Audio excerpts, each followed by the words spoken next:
June 2nd, 2025. This is a work session of the Billings City Council. This is Monday night. We'll have a follow-up work session tomorrow night, also on budget matters, same bat time, same bat schedule, tunnel location, whatever. So before we dig into our first item, we've got 4 subparts there, budget presentations for city administration, building, department, police, and planning, community development, and code enforcement. I will open up for public comment in just a minute on any item on our agenda or not. But before I do that, Chris, did you have anything that you wanted to tell us about before we move on? I think the only thing would be, just for the benefit of the audience, I know you guys have seen the emails that since last Friday, we've been we plan to sandwich in with the admin presentation of the budget, these slides pertaining to the utility bill, so we can get some direction. We really would like to get to the printer and get these bills updated with all the additional information. So that's we've added those 4 slides to the 3 budget slides for tonight, and you've already said the other, which is same time, same place tomorrow night to wrap up budget presentations. Okay, very good. Thank you, Chris. Then we'll open up for public comment on all items. There will be an opportunity for public comment after the specific budget presentations are over, after at the end of item number 1. But if you've got to leave and you want to be heard before those presentations, or you've got something on your mind that's not on our agenda tonight, this is the time to do it. We just ask you to keep your comments to 3 minutes and tell us your name and address.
Mr. Mayor, Yeah. let's keep the personal attacks out of this. I mean, if you have complaints, Kevin, I'm open to hearing complaints, but I'm not interested in anybody calling anybody incompetent around here. You can have your opinion.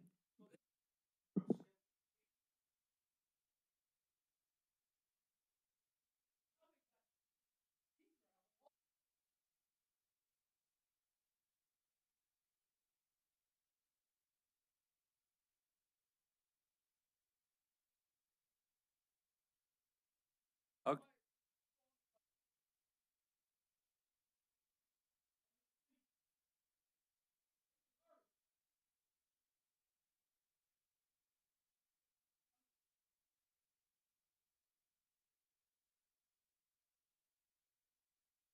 So this guy, his name is Sergeant Jeff Stovall. He goes, people like to pretend it's a racetrack going around roundabouts quickly.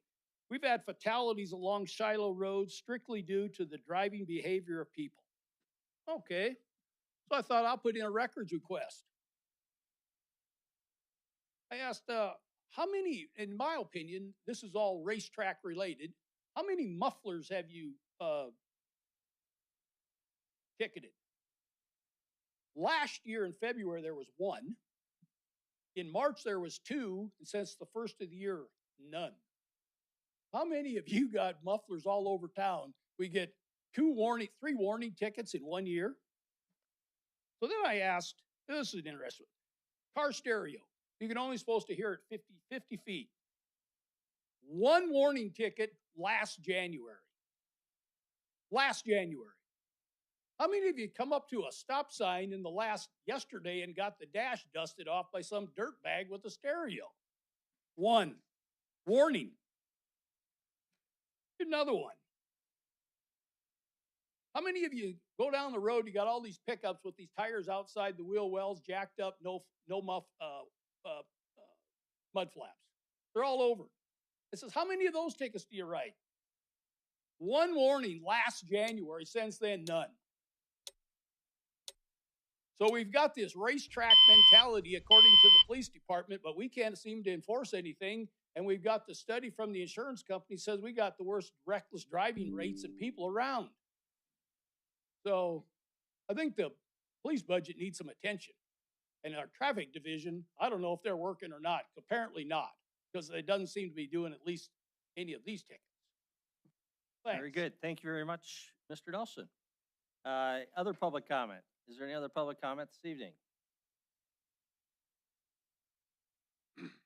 My name's Matt Verdi, and I live at 7030 Shepherd Road. I come to do today with a deep concern for the safety of the public. I'm not a criminal. I don't leave my property unless I have to. I've been sober for 35 years after a drunk put me through a windshield. I don't do drugs. I'm a sound cognitive facility. Unless golfing or fishing of a crime I have no desire to, nor have I committed any crimes. I had a serious issue with how I was treated by sheriff's deputies, so I armed myself with the scariest weapon of all to a cop, a camera in an educated citizen's hands. I went to the sheriff's department to file a request, possibly a complaint, and if available to speak to the sheriff, I went armed with the weapon of truth. God forbid we hold our government accountable. Being treated so poorly while I was there, at one point having a representative turn her back to me because I was filming, even though she's being filmed all day as it is. She then walked away and retrieved 3 deputies for what? Asking questions and holding her accountable for her actions? Is this a crime now? Treated like a common criminal on my own land is why I was there in the first place. Before a request and possible meet with Linder to discuss the matter. I was eventually put into contact with Linder personally after repeated calls to which I was told by him he would essentially not do a damn thing, which I took him as defending his department's actions no matter what. He didn't even take my concerns as having merit whatsoever. I then asked him how he would feel if myself and 3 individuals in level 4 plate armor and a semi-automatic weapon with a multitude of non-lethal options showed up at his door and started demanding compliance or else, when you've done nothing wrong. We surely would be shot dead or in jail, because that's what I've faced 2 different times now, 3 armed individuals intimidating me into compliance. So now, since I've confronted the sheriff about his department and how they have a culture of escalating the situation and violating people's constitutional rights, the sheriff has had any and all interactions with me directed solely to him and him alone. I was informed of this when I tried to contact the sergeant for advice as to how to file a complaint for somebody for filing a false report against me. The representative explained there was a notification that all interaction from me was to be directed to Linder alone. I can't even file a FOIA request now without him personally being involved, because I'm holding him and his department accountable, because I'm asking the right questions as citizens should when they feel that they've been done by the people who were supposed to trust and abide by the Constitution they swore to uphold and defend, swore to protect and serve the public interest.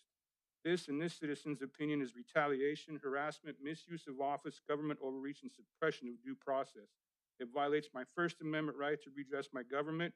It violates my Fourth Amendment right, my Fifth Amendment right, my Sixth Amendment for unfair and biased procedures, the Ninth Amendment for violating my privacy, liberty, autonomy, and dignity, and it violates very egregiously my Fourth Amendment right to equal due process and protection of law. And his deputies also violated my First, Third, and Fourth, Fifth, and 14th Amendments as well by not leaving my property when asked to do so without a warrant. There's at least a dozen Supreme Court cases supporting all of this. I feel intimidated, harassed, retaliated against, and I have lost all trust in my elected official and the sheriff department as a whole. I'm almost done. Let me catch back up. For speaking the truth and enacting the inalienable rights given to me by the Constitution of the United States of America, the ultimate law of the land. No citizen should fear his government. It seems like the mere utterance of the word Constitution is considered vulgar to Sheriff Linder and a disorderly act that must be so heinous in criminal nature that he took it upon himself to single me out. It's starting to make sense, in my opinion, why deputies have a reputation for escalation and violating people's rights, and by a bit of research of pattern behavior that needs to be addressed as a matter of public safety. It eliminates public trust. It greatly diminishes the credibility of the sheriff's departments in its entirety. It creates avenues for appeals for convictions, and it opens up doors for civil process costing taxpayer dollars. Are we now guilty until proven innocent by a Mr. jury? Barry, are you almost done? Yes, sir. Is this not why our forefathers wrote very specific language? Is this not tyranny in its boldest form? I ask this commission to take action on this citizens and every citizen's behalf. Thank you. Very good. Thank you. Thank you for alerting us to that situation. Of course, it's a different jurisdiction, but we appreciate the knowledge. Any other public comment tonight? Items on our agenda or not on our agenda? Any other public comment? No one's coming forward, so we'll close the public comment period at this point and move on to item number 1, our fiscal year 26 budget presentations. We've got 4 different departments this evening. First one up is City Administration. Chris.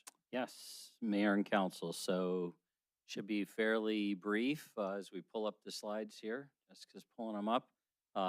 Really, the most significant change in the administrative budget is not filling the public information officer slot. So that results in a budget this year that's about 111,000 less than last year. So that's most of that cost is PIO, not just salary, benefits, and other smaller line item changes in the budget itself. But as far as the clerk's office, administration, that's your most significant change. Of kind of public interest, you will find the Public Safety Crime Prevention Fund in the admin budget. Just a reminder there, that's where we put the 2 mills that were committed at the last public safety levy for crime prevention. Also, we put a significant chunk of what we get from the local option marijuana tax and from the opioid settlements. The opioid settlements are kind of at a federal level. They've got a few restrictions on them, but pretty strongly they're able to be used for all the things that we're funding out of our crime prevention fund. And just a refresher on what those are, the most significant payment out of that is our partnership with Yellowstone County to build the short-term hold facility. If I recall, this is the 3rd and last payment of that commitment. I think the total value of that commitment is 2.3 maybe in cash and 2.7 in value. But this is the 3rd and last one of that. So next year's budget, there will be some options there, how to best invest that money. We have our Family Justice Center that we have a couple $100,000 allocated there. And our Nurse Family Partnership Agreement, I believe we are in possibly the 2nd or 3rd year of that. So I have asked Riverstone to come and give us a report on how the Nurse Family Partnership program is going. So with that really covers admin. And frankly, unless there are any questions about the admin budget, I'm going to slide into these slides, move to the slides. That's better. Move to the slides about the utility bills, just so we can, and Mayor, I would suggest we kind of keep a clock on this, no more than 15 minutes at most, or however efficiently we can do this. But there are some very specific, we got some clean slides if you want to go to the next one. You know, Chris, why don't we just make sure that, because it may be a while before we get back to it, once we get into the utility bill, just see if there are any questions or comments relating to the other parts of the city administration budget that you just saw the slides on. Councilmember Aspenleiter? Thanks, Mr. Mayor. Chris, at some point, we don't need to go deep into it today. I'd like to have a conversation about our federal lobbying contract with Thorn Run and the return on investment there. We don't see Thorn Run. We don't interact with Thorn Run. We don't really even necessarily know what the hell Thorn Run does. I'm not real thrilled about that part of it. And I don't know that I've seen in 18 months now really any meaningful productivity brought back to the city of Billings by way of what Thorn Run has or has not done. So I'd like to have a deeper conversation about that sometime. Doesn't necessarily need to be in the budget, but understanding what we're paying for that and what we're actually getting out of it, what our return on that investment is, it would be a conversation I'd like to have sometime down the line. Okay. Very good. Noted. Councilmember Neese, Councilmember Kennedy? Thank you. Chris, on the public safety crime prevention grant funds, I'm trying to look here at the budget, and we see that the income coming in on that, I believe that's the public safety fund, estimated 1.8 million, spending 1.3 million. Is that, do I understand that correctly? I'm looking at the book on page 226. We So have- what is the difference? I mean, is that just carryovers? That's why you're spending more on that? Where is that coming from?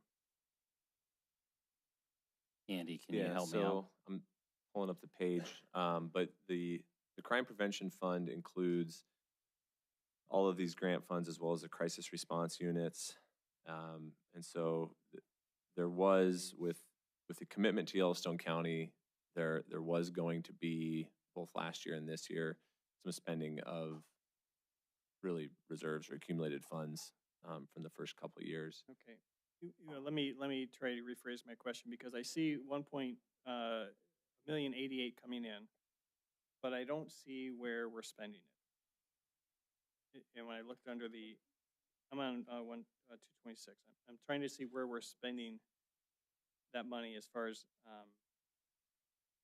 the money coming in and stuff. And I just want to make sure that whatever money because that's 2 mills, whatever money we're collecting, are we spending it on just these 3 items: the Yellowstone County Holding Facility, the Family Justice Center, and the Nurse Family Partnership? Is there any other money going anywhere else from those 2 mills? The crisis response units. And the crisis. Yep, I There- missed that one. And those expenses aren't part of city admin, they're part of the fire department. So So even though we're collecting this in admin and we're funding part of the fire department out of the admin budget with these public safety, mental health dollars? And that's the crew, right? That we're talking about? Wasn't the crew on the grant program? they do have some grant funds, yes. Okay, so now are we moving forward without the grants, or, because isn't the crew program shut down? The crew program is not shut down, no. Okay, so they're running right now. We'll learn more of the details tomorrow, because we got fire budget tomorrow. They are down to 1 staff person on crew. One step. So So- they're running without the mental health portion of it? I'm gonna move away from the word running, because I think people may connotate that means we're responding to calls for service. As I understand it, what that professional is doing for us is working cases, not responding to calls, but working cases and taking care of resolving issues, preventing the fire department and the police department from some of these repeat callers. So this budget is going to continue to fund that program, even though we don't have a real true crew program like we're supposed to be having? So my apologies. As I pointed out, there are 3 primary, but the crisis response unit also is partially funded here and out of grants. So that gets a little more complicated, where Andy's helping between the fire department budget and this component of the crime prevention fund and the grants. What I can tell you is anything we've collected for the 2 mills stays in this fund. It doesn't get put in the overall general fund reserve. And that was a directive from the council, and my approach as well was making sure that these prevention dollars are always protected for prevention use. Okay, so is there money left over in that fund? Yes, there is. And part of my budget overview, I had a slide that had, well, since inception, 2023, the historical revenue and expenses and fund balance there. Projected at the end of FY '26, there's an ending fund balance of about $365,000. Okay. And is that going to be, is that budgeted to be spent this next year? And No, if so, where? That would be ending fund balance in FY '26. So ending no, that would 26. carry over. How to much 20 is ending, supposedly, what's your estimate for ending this year? 680, just under 683. 683? Correct. And so that's going to be spent. About half of it is That's going to be added to this year's, so about half it's going to be spent, yeah. correct. Okay. Can we get more of an accounting on where those 2 mills are being spent as far as specific programs, how much is going to each of the programs?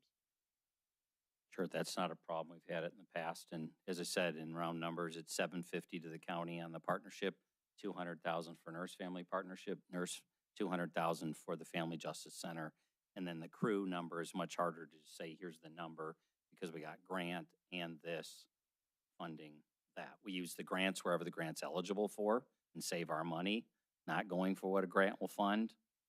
And that's what has some gray area there. Okay, thank you.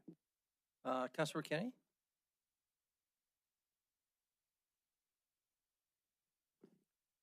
Yes, on the admin budget, you have city clerk there. Are you also doing facilities management? Facilities is its own budget. It's not in the city administration budget. That's fine. I'll ask those when we get to facilities, since we don't have them tonight or tomorrow night. I guess I'll ask the questions when I get to budget committee next week. Thank you. And just as a reminder, that was the first budget that did get presented. John was first up in part because of the questions you had asked. So we started there, and we'll be happy to answer questions and wrap up tomorrow, or anything that council directs going forward that they want to drill a little deeper into. I just have one follow-up question then on the facilities. Andy, on 235, we have personnel services for budgeted expenditures on facilities at 1.156 million. And we have operations and maintenance, 1.275 million. Is the 1.275 on the maintenance, is that the contracted services? That was page 235? 235. And I can wait till budget next week. I had asked Chris if I could get the, what we have expended in contract services for the last year. And so when I get those, I can look at this also. So O&M would include contracted services, utilities, supplies, purchased, anything that I guess we're purchasing, we're paying for. Personal services will only include city employees and related benefits. So if we're contracting for something, it would be under O&M. But to be clear, that's not all contracted services. If we buy toilet paper, that's going to show up in O&M as well. Okay, and I'll just make that a comment tonight that I will bring a budget amendment on this. Thank you. Okay, anything else before we move on to utility bill? Councilmember? Mayor, I do have a question too, when you have a moment. Okay, thank you very much. Councilmember Owen and the Councilmember Shaw? Since we actually already have done facilities, is there someone, Mayor, I saw your email today, but I don't know, Chris or Kevin or someone, do we just briefly need to talk through what's going on at Babcock? Do we anticipate insurance will cover all of that? Is anyone prepared to talk about that yet? I'm not prepared to talk about it this evening. I've talked to John for him to give us a report as to what we know, beyond the obvious of being shut down, but I don't have new information. As soon as we have that, as to your point, what is insurance, what's the timelines, things of that nature, we'll certainly report out. Okay. Do you anticipate we'll know more by next week's budget committee, or is that not soon enough to get the asbestos testing back? I guess I do not know on the timeline. Thank you. Kendra, Councilmember Shaw? Thank you. Chris, I believe we saw on a slide in the initial budget overview that the grant administrator position is also being held open. That's also an administration, right? It's actually probably is that in the finance budget? So you would have seen that in the finance budget. So, and Okay, yes, the okay. answer is yes, it is being held open for this full fiscal year. Okay, thank you. It doesn't seem like an emergency to fill that with kind of all the turmoil at the federal level, but I just wanted to know where we're at. So thanks. Okay, and we'll have a chance to discuss that more when we get to finance. So let's move on then to the utility bill. Chris, go ahead. Yeah, so what you have on the screen in front of you is what is very consistent, but this is now a clean version. So this is taken in really a lot of the feedback from many of you, all of you who gave feedback, as well as the Public Works Board. We have an independent board of 7 citizens who sit on that board. They also have reviewed and gave advice to us. Of course, with 20-some people weighing in, not everybody's exact thing is how they suggested it, but we believe we've got a good, clean version of the utility bill. And that we would like to go to the next step in getting it to printer and getting the actual utility bill changed here in the upcoming weeks. So this is that version. One thing to point out, apparently where the watermark draft is overrode the fact that the address does show up there. So you'll notice on this one, you don't see an address of the actual home. There is the address of your home or the property on the bill. We think the watermark must have replaced it. That was one of the pieces of feedback. Some very specific questions. We had differences of opinion as to precisely how to, actually, I'm just gonna point at it.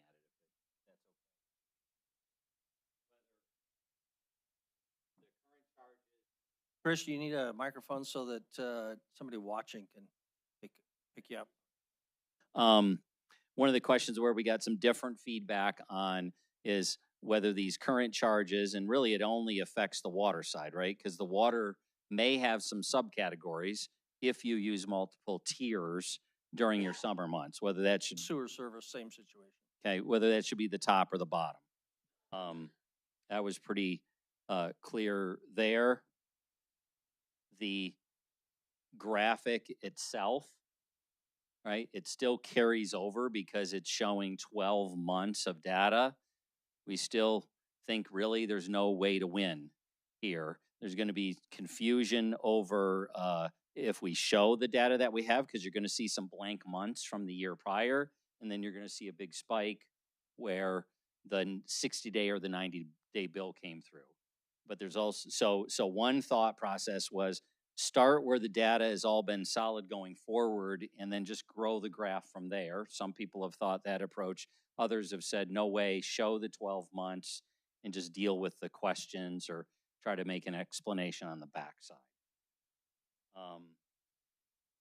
Really, I think, Debbie, anything else come to your mind other than I know we are very much looking forward or looking for any last changes you would recommend? There's a list of all the things that are going to be on the back of the bill to try to be informative on the various components. And then do we start in this need to know area as part of our communication strategy? When will late fees and shutoffs begin? And my suggestion is they start in the September billing cycle. That'd be another 90 days from where we are now. That'll give us a full runway for communication.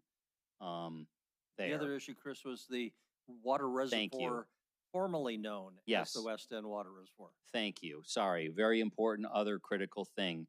Yes, prior resolution, one of the years where the water rates were being increased to prepare for the water reservoir project, had identified it literally separately on your bill. And I think it's 8.5% of your bill.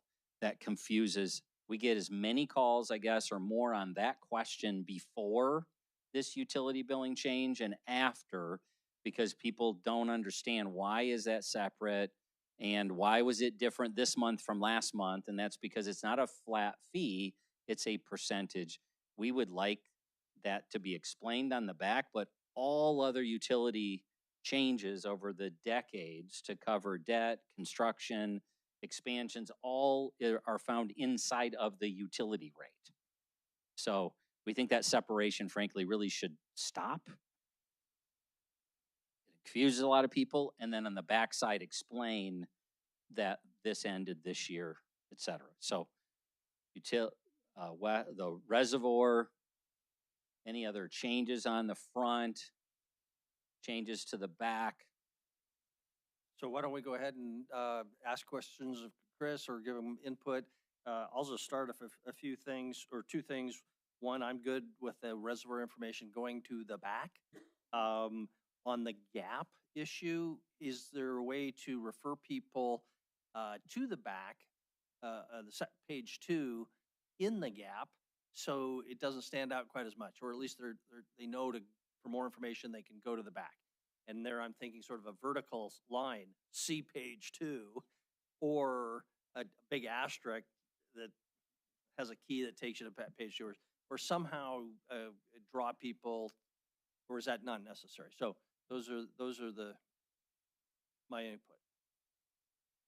Maybe Debbie can answer, should we be trying to, if the gap continues, have something on page 1 that tells them to go to page 2 about the gap? I don't know what that looks like, but.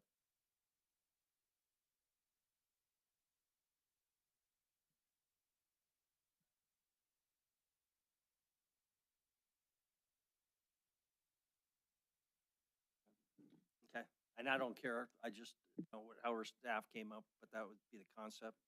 Okay. Other input in particular, Councilor Kennedy and Councilor Owen? Oh, thank you, Councilor Rupses. Chris, just a couple of things. One is, when you have your water service at the top and you only have 1 tier and 2 tier, is that all we're doing now? No. Just the 2 So if you tiers? flip the page, sorry, so thank you. Sorry, I didn't touch on it. So that first one was just an example of a modest, frankly, most common summer utility bill. The back page shows you one with all 4 tiers. So we don't have a lot of these, but we do have some customers who water their lawn. And so this is just to show you and have you walk away with confidence. The system is calculating correctly. And if someone were to use 2 tiers, 3 tiers, 4 tiers, here's how it'll show up on their bill. And so that trust but verify, they can do the math, add it up, and verify that the number's correct. Just to follow up, Mayor. Chris, let me just pull up the tier 4. And then the concern I have is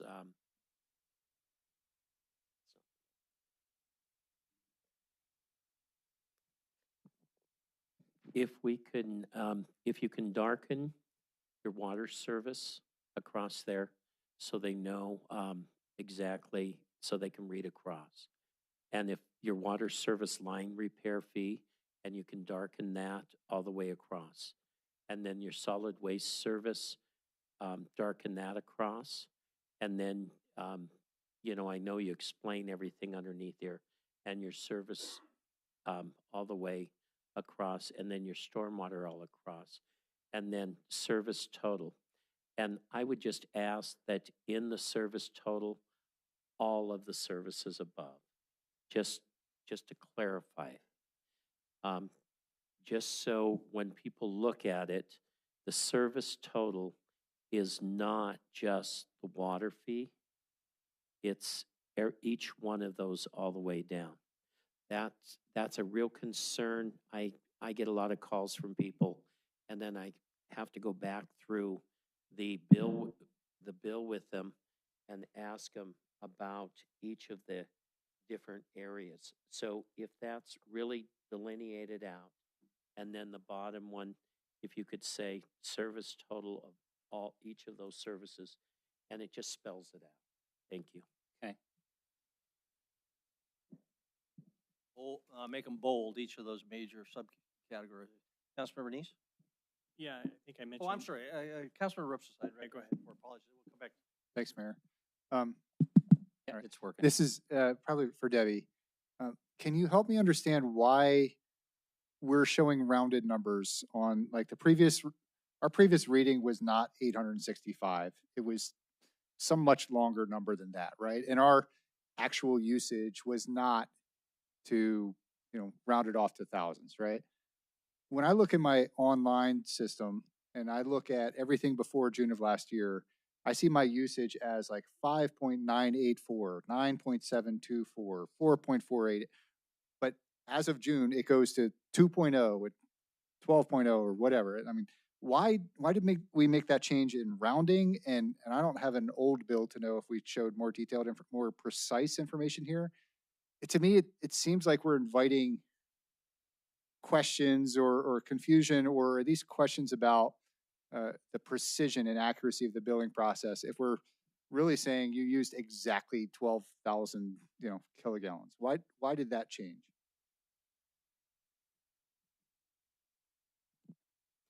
So the resolution and the rates are based on the charge per 1,000 gallons, and it is rounded. So when we had that before, it kind of gave the impression that we were being more accurate maybe than we were. The bill is rounded to 1,000 gallons, and so that's what we're showing is those 1,000 gallons. We could put out the previous reading, to 88.5, and some decimal points. But at the end of the day, or at the end of the bill, we'd still round to the nearest 1,000 gallons. And so it kind of put more information on there than that was really useful and was a little bit confusing. So that's why it's to the nearest 1,000. Yeah, I guess I don't really agree with that. I think we should be more precise there. And I think especially online, at least, we should be able to see what our actual usage was. I did not use 2.0, kilogallons exactly. We lost some precision in this system conversion. I don't know if it's the new software that's rounding that off. Like at least if we should be showing it online to say this is what we use, so that the people that are interested can go online and see, yes, I see my actual usage is being tracked, correctly. I don't know why would that have changed? I will look into it. I don't know that it did change. It did. I talked to Councilmember Neese today, and we do bring the meters in cubic feet. And cubic feet, of course, is a pretty small measurement. Yeah, exactly. And so we do bring them in cubic feet, and then, of course, it does round up to the nearest 100 cubic feet.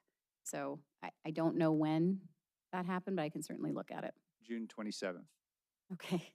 So the bill is matching the rate system, but to your point, Councilor Rupsis, it would be helpful at least on your, when you go online and you can get a lot more information than you get on your utility bill. You're saying you think there's real value in showing it right to the measurement. Yep. And Debbie, if I can follow up just to make sure I understand it, so we charge by groups of 1,000 gallons, and we round up so that if Round up or down. we round down. Up or down, the nearest. So if you're at 499 gallons, you're at 0. If you're at 501, you're at 1. Okay, so it goes to the closest one. Right. Okay. And so I guess the net cost of that to a unlucky customer would be 1/2 of the cost per 1,000 gallons. So, and the lower tiers, you'd always be right on because you've used up 100% of your allocation there. It's only in your last 1,000 gallons, or more accurately, last 500 gallons. So the most that you could get either the advantage of or the disadvantage of would be $4.87 divided by 2, so roughly $2.50. The next tier, if you were ended up in that tier, $5.82 divided by 2, roughly $3. So the highest you could be off, either for the good or the bad, would be in that tier 4, or roughly $11.37 divided by 2, so about $6. Okay, Yes. that's doing just trying to get a sense of scale here. So. Right. So Okay. we looked at that, and this is industry standard. Obviously, you could pick any unit that you want to do this in. I mean, you could do it by the gallon, you could do it by the 500, by the 1,000. This is an industry standard, and we took a whole bunch of bills and we calculated them to see over a year's period, are there winners and losers? And pretty much over time, everyone gets really, really close. That was the point I was going to make. You might be concerned about a particular month, but you've got just an even chance of being benefited the next month. So over time, it should all break even. Yep. Okay. Mayor, on that question, or Councilor that Neese, point yeah. that Tom made, Debbie, if we go to carry it out to 4 or 5 decimal points, and then the person tries to use their chart to calculate it, won't they always be off? Because we're doing per 100 per thousand, and their actual meter read is, they're gonna calculate it out in per gallon or per cubic foot or something. So we're gonna have a problem where we're gonna get calls saying, hey, I did the math, and it doesn't match because we had either $4.99 underbilled or, $4.99 overbilled. So if we take it out to more decimal points, if you will, it's still going to round at the end, and it's still going to round up or down. I mean, those decimal points aren't going to tip you one way or the other. So I don't think it will make a difference at the end. It might be a little bit confusing as to why we put it out that far, but we can certainly make a note on here too and say that it's out this far and this is how it's calculated. Do I hear you, Roy, right? Though what I'm hearing you say is that we want the bill that you get to match the What's your calculation? calculation, and we charge per 1,000 gallons. So to show something other than per 1,000 gallons is going to cause somebody to trust but verify, and they're going to verify and they're going to go, oh, this is off by a few 30 cents. cents. Yeah, right. Right, Or and $4 or I was assuming $2. you're just talking about the top, not when you get to the tiers. When we calculate tiers, it has to be per K-gal by the resolution. I mean, if we're going to change that, we have to change it in the rate resolution. Otherwise, yes, you would be off a few cents on every time. So when we calculate it, it has to be calculated for the rates in place. Right, and so that's what I'm saying is if we carry it out to 4 digits, someone's going to calculate it out, figure out what the CCFs per gallon are, how many thousand gallons they use, and they're going to be off based upon what we're stating just by a little bit here or there.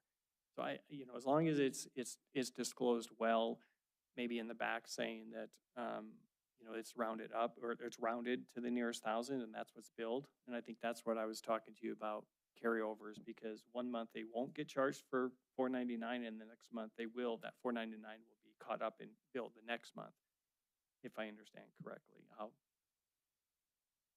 No, it starts at 0 every month. So if you're $4.99 one month and then you're 5 gallons the next month, you are still at 0. So you'll be 0 both those months. So if you're $4.99, $4.99, $4.99, you're 0, 0, 0. You just pay the So the fixed meter monthly resets fee. every single month. It doesn't reset, but our reading does. So our reading, once you hit that reading, then the next month goes back to that reading. So you don't carry over any gallons from your previous month. And the meter reads, what's the minimum increment that the meter reads in cubic? It sends it to us in cubic feet. So 1 cubic feet, which is 7.4 gallons or something like that. Right. Okay, Councilmember Roy? A couple of quick thoughts as to this question of when we start. Debbie, I know we ended up with 60 and 90-day bills because we were estimating based on data quality issues, right? But at some point, we got accurate readings when we were able to compare the estimates back to the accurate readings. So why can't we get that plugged in here so that June, July, August, September are actually what their meters read rather than having this nothing bloop? Because this is the reading, not the bill. It is the reading, but if the RF didn't send us a reading or it wasn't accurate, we can't go back and create that as of that date. So the meter doesn't hold that information. The software does, the Neptune software. Oh, I see. So if it didn't send it back to us, it was lost. It never came back. So a lot of times we'll have a meter that doesn't send us, everything's a remote read, everything's radio frequency. So if it doesn't send it to us and get stored in Neptune, we don't have it. So when we go to the next month, we're doing a 60-day, we don't have the data in between there if it wasn't sending. Do we have the ability then to sort of on the graph itself, can we asterisk July, August, September, October, however far we need to go, and do an explanation on the back? Yes, that's what we'll do is put a note on the graph saying that this time period was due to this. I guess I would put myself in the category that would start in September or October or whenever, but if we're going to do all of it, then let's indicate that this is not maybe an accurate comparison. And then my last question, is color not an option here? Is that cost prohibitive? Because I know you've shown me your Bozeman bill, and I was wondering if maybe at least the what do I need to know could be popped up in a different color to really always draw attention to that. Don't know that one, sorry. We will look, my guess is we print them just in the black and white and then the template is just colored, but I will check and see if we can color. Yeah, because I think the Bozeman one is, right? Yeah. You said it, not me. Yeah. Ours is color too. I think we use 2 colors. They use 3 or 4 I'm colors. just wondering if for critical information, we could draw the eye to it Sure. more accurately. And then are we not able to space out in the current charges? Why do we keep having this big chunk of space down there and everything's so crammed together? So, what, instead of using the whole thing, you're saying? Let's use the whole thing, yeah. We are using the whole thing, but like for a commercial customer, they'll have 4 or 5 things under their solid waste. Oh, I see. Or a water bill, So sewer bill. everyone lines up the Everybody same. has something a little bit different. I track. Thank you, thank you. And sorry, Jennifer did text me multiple colors just cost more money. So we can certainly get an estimate on what that costs and see if it's worth doing. And just a reminder, we still have to come, make sure staff is getting the direction on the graph and those other issues. Don't just assume, voice your preferences here. Councilor Kennedy and Debbie, is this the right rate for tier 1? It's $4.87. Question I have, and this is on my current bill, from 5/27. If I had 4 kilogallons times the 4.87, that gives me $19.48, but the water service is $25.83.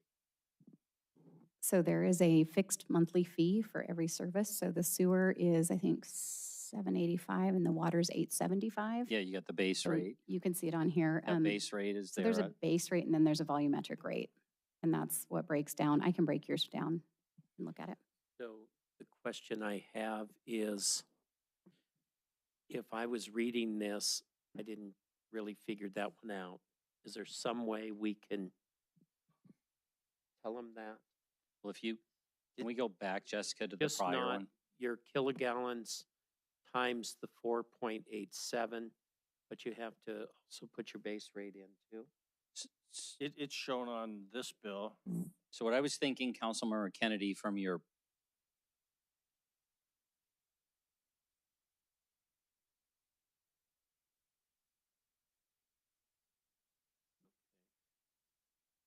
Although it is recessed over to the left, if it lined up with the other numbers, then it would be more automatically tallied.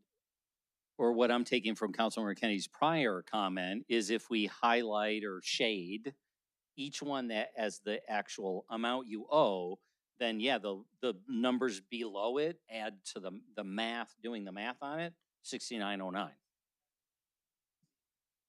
Is just because people like to add each of these up and they're trying to figure out where you got that number. Okay. Thank you. Councilor Neese and Councilor Boyette? Thank you, Mayor. I guess I'll, again, Debbie, because we haven't seen a commercial bill to know what this all looks like. It sounds to me like you use the same template. And so it's not like you haven't separated a commercial to printed in one way and that. So is there a possibility that you can actually split it so that you design the commercial one way because that's really commercial and the residential a different way? And that way the residential, and I'm assuming they're probably, are they the majority of the ones who are getting billed on this? Or is it kind of split 50-50 or? I don't know what the breakdown of residential versus commercial is. At one point, I think it was close to 2/3 being residential, but that's been a while Okay. since I've. Because I agree with Councilmember Kennedy. One of the things I think this when you look at this, it's not clear. You can't identify, what services where. My idea was putting boxes in, but I don't know if you can do that because it sounds to me like this is one box and you can't divide it up into different things. And then if you have commercial using the same box, then it's not going to fit. It sounds like this template is really problematic, whoever this printer is. And then having the water tiers over off to the side somewhere, that kind of is almost back page information, which I would think if you're going to put water, just have one section for water, have one section for solid waste, one section for sewer, and one section for stormwater. So you got the 4 different sections and all of the information met in that one box. And so right now, the way it's chopped up is you have the water mixed in, and then water service line, it appears to be a separate service that they're paying for, but even though it's part of water, I would think that would be included in your total for water. And then you have your water chart to the right, which is kind of a separate section. And then The other thing I noticed on this is it says, like Bill said, you got service total at the bottom. That's great, but then when you look down at the bottom, what your bill makeup is the same total amount. It says current charges. So for the same dollar amount. So you're using two different terminologies for the same amount. So maybe you would want to match those two descriptions for the amounts, so that people can follow that through the bill. And then the only thing is this box at the very top, again, is a really large box all the way across the water meter box. Is there a reason why that's so big and you couldn't use some of that space for some of the other descriptions of the services? Or is that the limitations of the template? Some people have more than one meter. So there's homes that have deduct meters, and so you possibly could have more than one meter in that box. But as I said in the email that I think Chris forwarded, every time that we make a template change, we have to go to the vendor. They have to make the change. They charge us for that. So this is Adobe.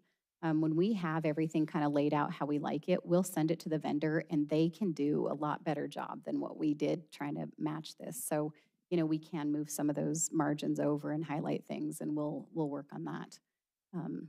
The reason that we don't have the tiers over on the other side and the graph is we wanted to put all the dollars on one side so you could look down this side and say, okay, 69, $1.30, $14.30, $6.68, that's your total. So we wanted to keep all the numbers on one side, making it really easy to see what your charges were. Yeah. That's why we didn't put that. We just run out of room. This is a residential bill that's pretty simplistic.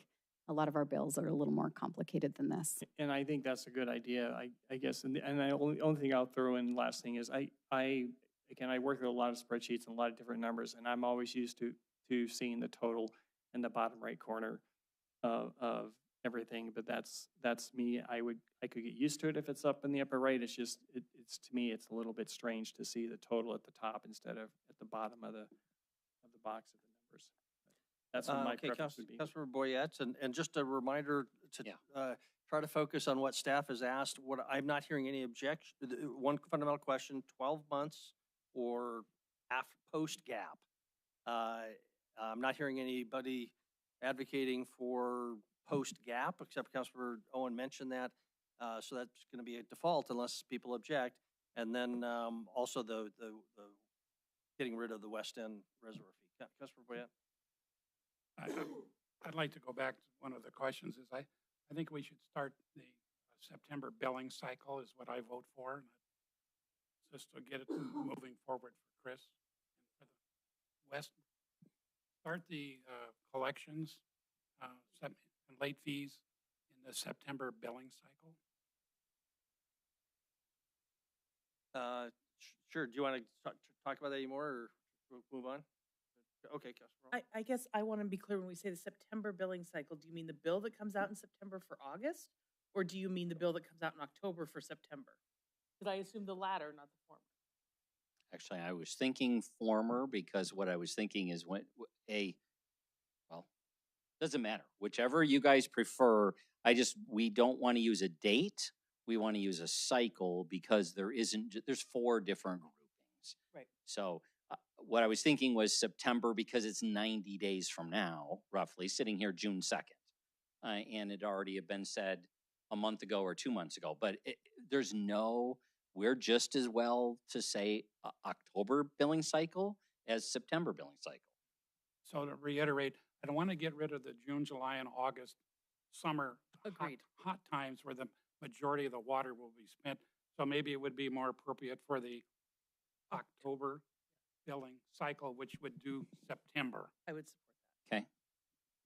And I don't hear anybody want to argue a different position. Otherwise, we'll go. I guess the question is how many bills will have been sent under this new process, this new format? Well, you haven't gotten your June bill yet, I doubt.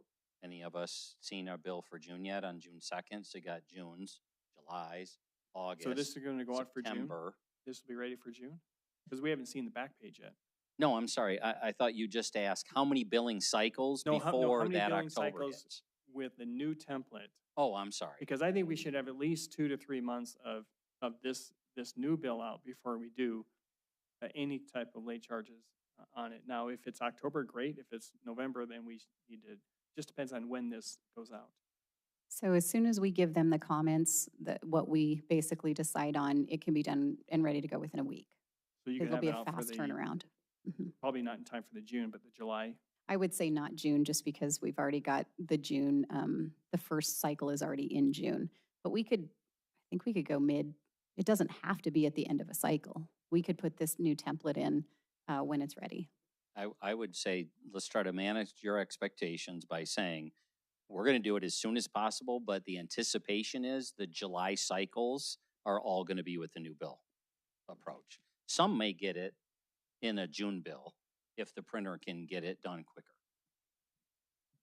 That makes sense? July billing. The which comes July out- billing cycle. Okay, so June usage comes out in July billing cycle. Okay. So you'd have July, August, September, and then you would start late charges in October. Bill? But that would be September billing, which is perfect. Can we do one thing, because there's, how many people, late bills or still owe a lot of money? How many people are late? Yeah, how many households? I don't have a household count number. What I would like to see is that we would have a separate bill go to these households and let them know what they owe at the first part of June, what they owe for the previous year of what they owe. And then there's a hotline number or whatever that they could call and work out a process through the summer months, so they could pay you a little bit more through the summer months to have it all handled before the notice comes out in September.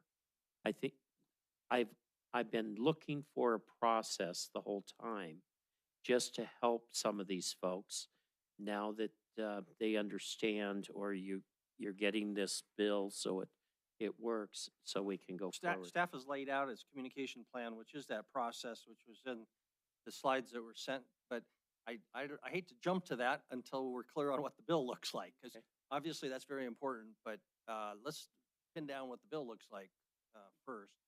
So what did we, where are we at on the gap? Gap or no gap? Can I comment that Debbie? we have asked the vendor, but we don't know yet if they can build the graph with just the after, starting in September, October, because it's a reprogramming change, which reprogramming changes are not on the top of our list to do right now. So I would rather do all or none. That's just me, but just so you know, if we do start in October or something like that, that is a programming change that we'll have to go through. And programming changes always work out well.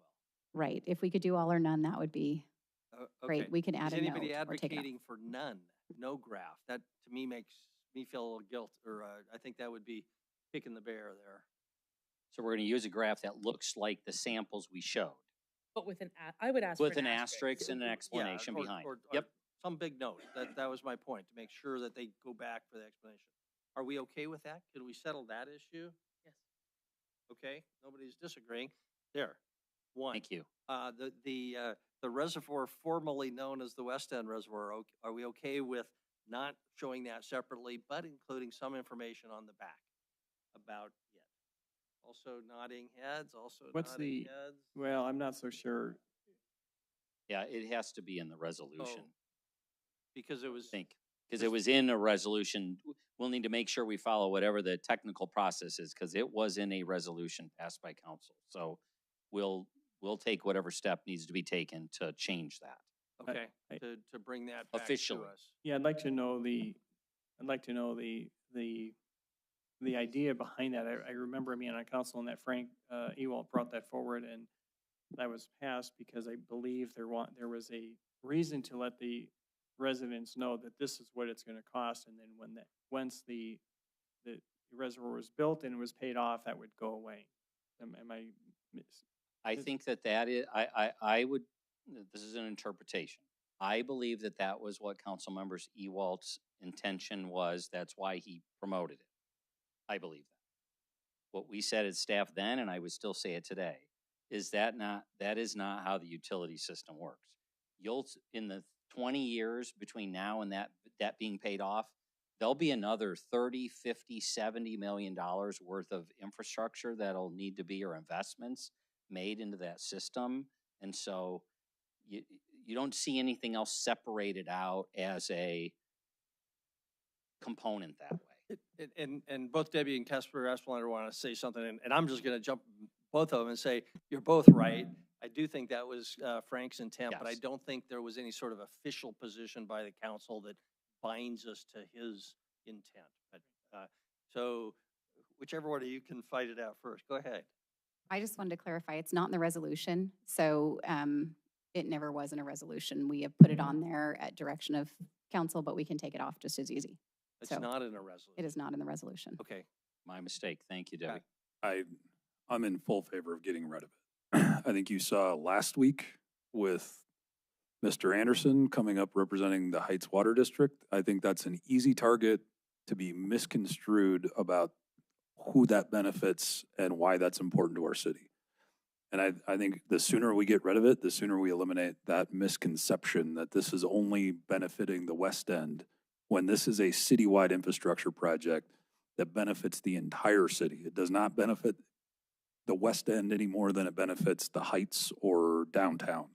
So I would be in full favor of Never getting did, rid of and that. I think it was named wrong. I think TJ mentioned that today in the email, that it should have been named something different instead of the West End. So I would support and encourage us to get rid of that and roll it back into the rate, just like everything else, to get rid of that target. I also agree with that. And Debbie, just to make sure, because it was a percentage of the amounts, you'd end up having to remess with these tiers as well to correct it, because you'd have to take a certain percentage out of each tier to then add it to the thing, or is that just, was that always just a memo item on there? Yeah, it was always just for information. It was never part of the calculation. All right, thank you. Okay, so I think we have consensus on that issue, but nobody is saying don't include a sentence or two of explanation on page Correct. 2. Yep. Hear that on the back of the bill. Okay, Yep. so now we move into the communication Yeah, plan? so I think the last piece, is there Councilor anything Kennedy's point. I think is communication? And I don't need to read it to anybody, but that's outlined and consistent. So any feedback we welcome. Is it the case that if someone sets up a payment plan, they don't incur late fees? I believe that's incorrect. I believe they do incur late fees as long as they still have a balance due. Yeah. It just means they don't get turned off if there's a payment plan. But if someone is really, stuck and they're trying to get caught up, I understand, actions have consequences. People could, I get all the arguments, but I'm wondering if we should talk that through a little bit, how we want to start assessing late fees. Because I want to encourage people to get on a payment plan and start paying sooner rather than later. Don't you? So absolutely. The resolution does dictate that. And so that would be something that the council would have to talk about and adjust the resolution, the rate resolution for But that. based on this comms plan here, we will start as soon as this new template is in, we will begin saying late fees begin on X date. Please call Public Works now to set up a payment plan. Like, we'll start urging Yes. this now, right? Yes. My only comment on that is if we are lax on late fees, we have to think about this group who are largely rational business people who will decide to pay as little as possible as long as they can. So that's an issue. Is the payment plan not negotiated? Can we not say, no, that's not acceptable, you have to pay a certain percentage every month? Or can they really say, I'm gonna pay $10 until kingdom come? That's not a plan. Yeah, I agree. Yeah, Debbie can address that, but there'd have to be some degree of consistency. Yeah.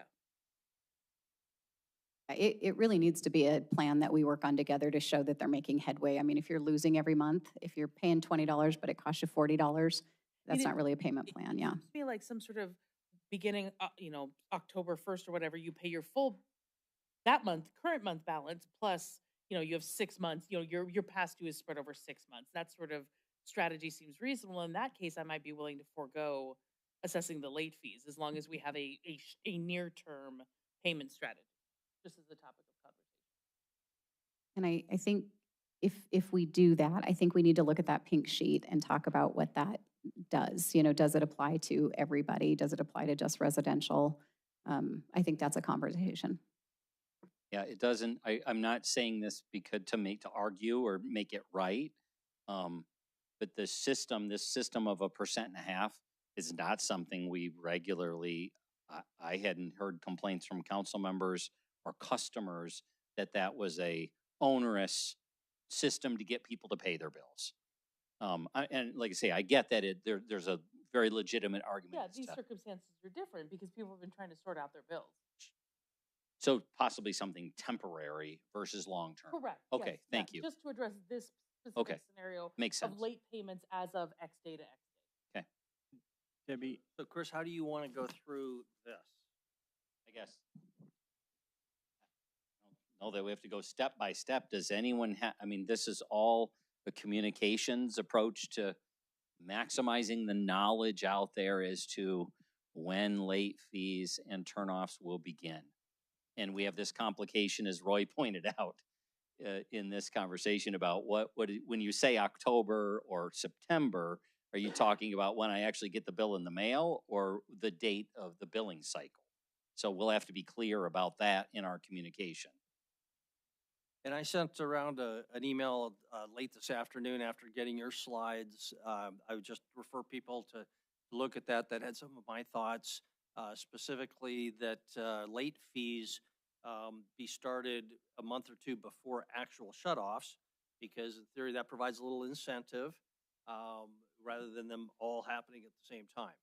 And then also looking for some sort of categorization of where we would prioritize who to shut off sooner than others.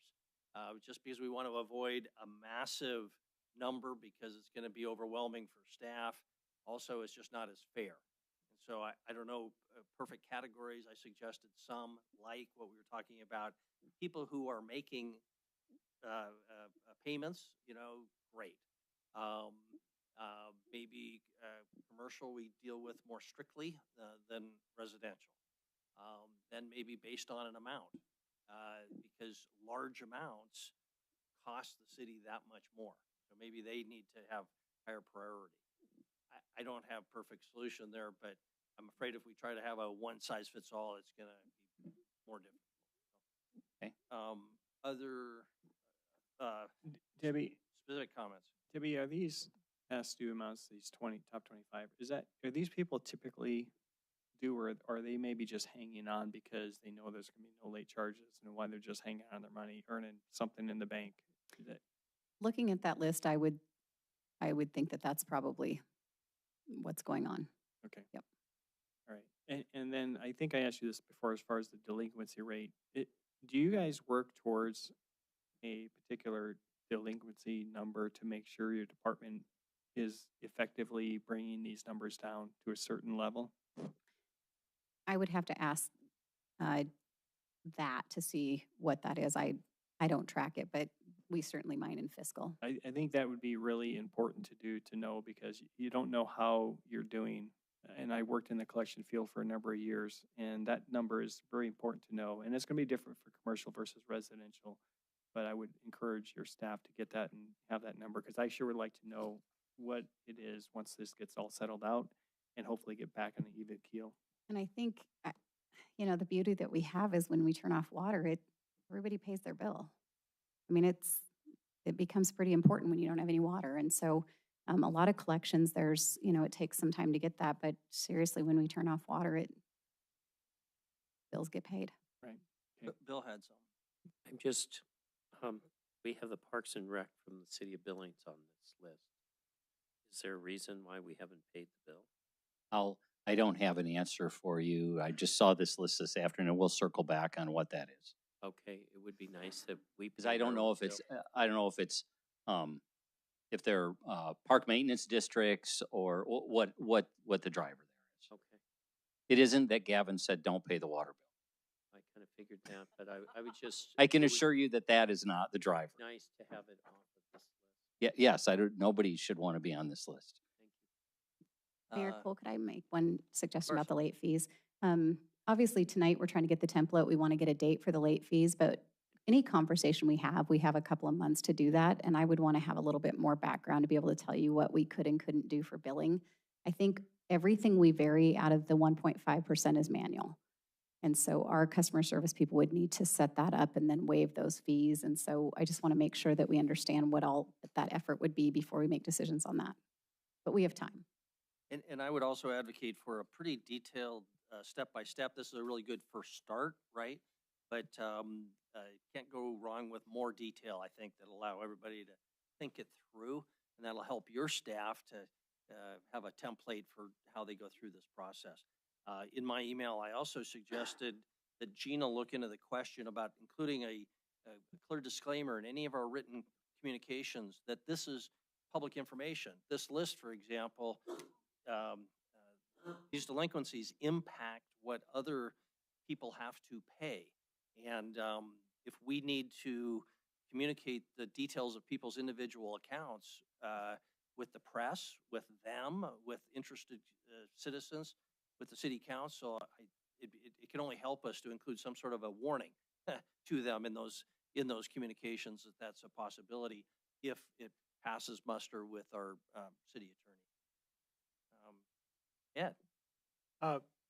You know, in terms of, I think we should try to keep it as simple and consistent as possible for fairness reasons. I don't want to have to customize a bunch of things in terms of staff time, but also just if we do have customized things and staff time involved, then there's also the increased possibility of errors as well. And then there's also more staff time to try to make sure we don't get errors. So I think we need to be very consistent and pretty simple, whatever we do.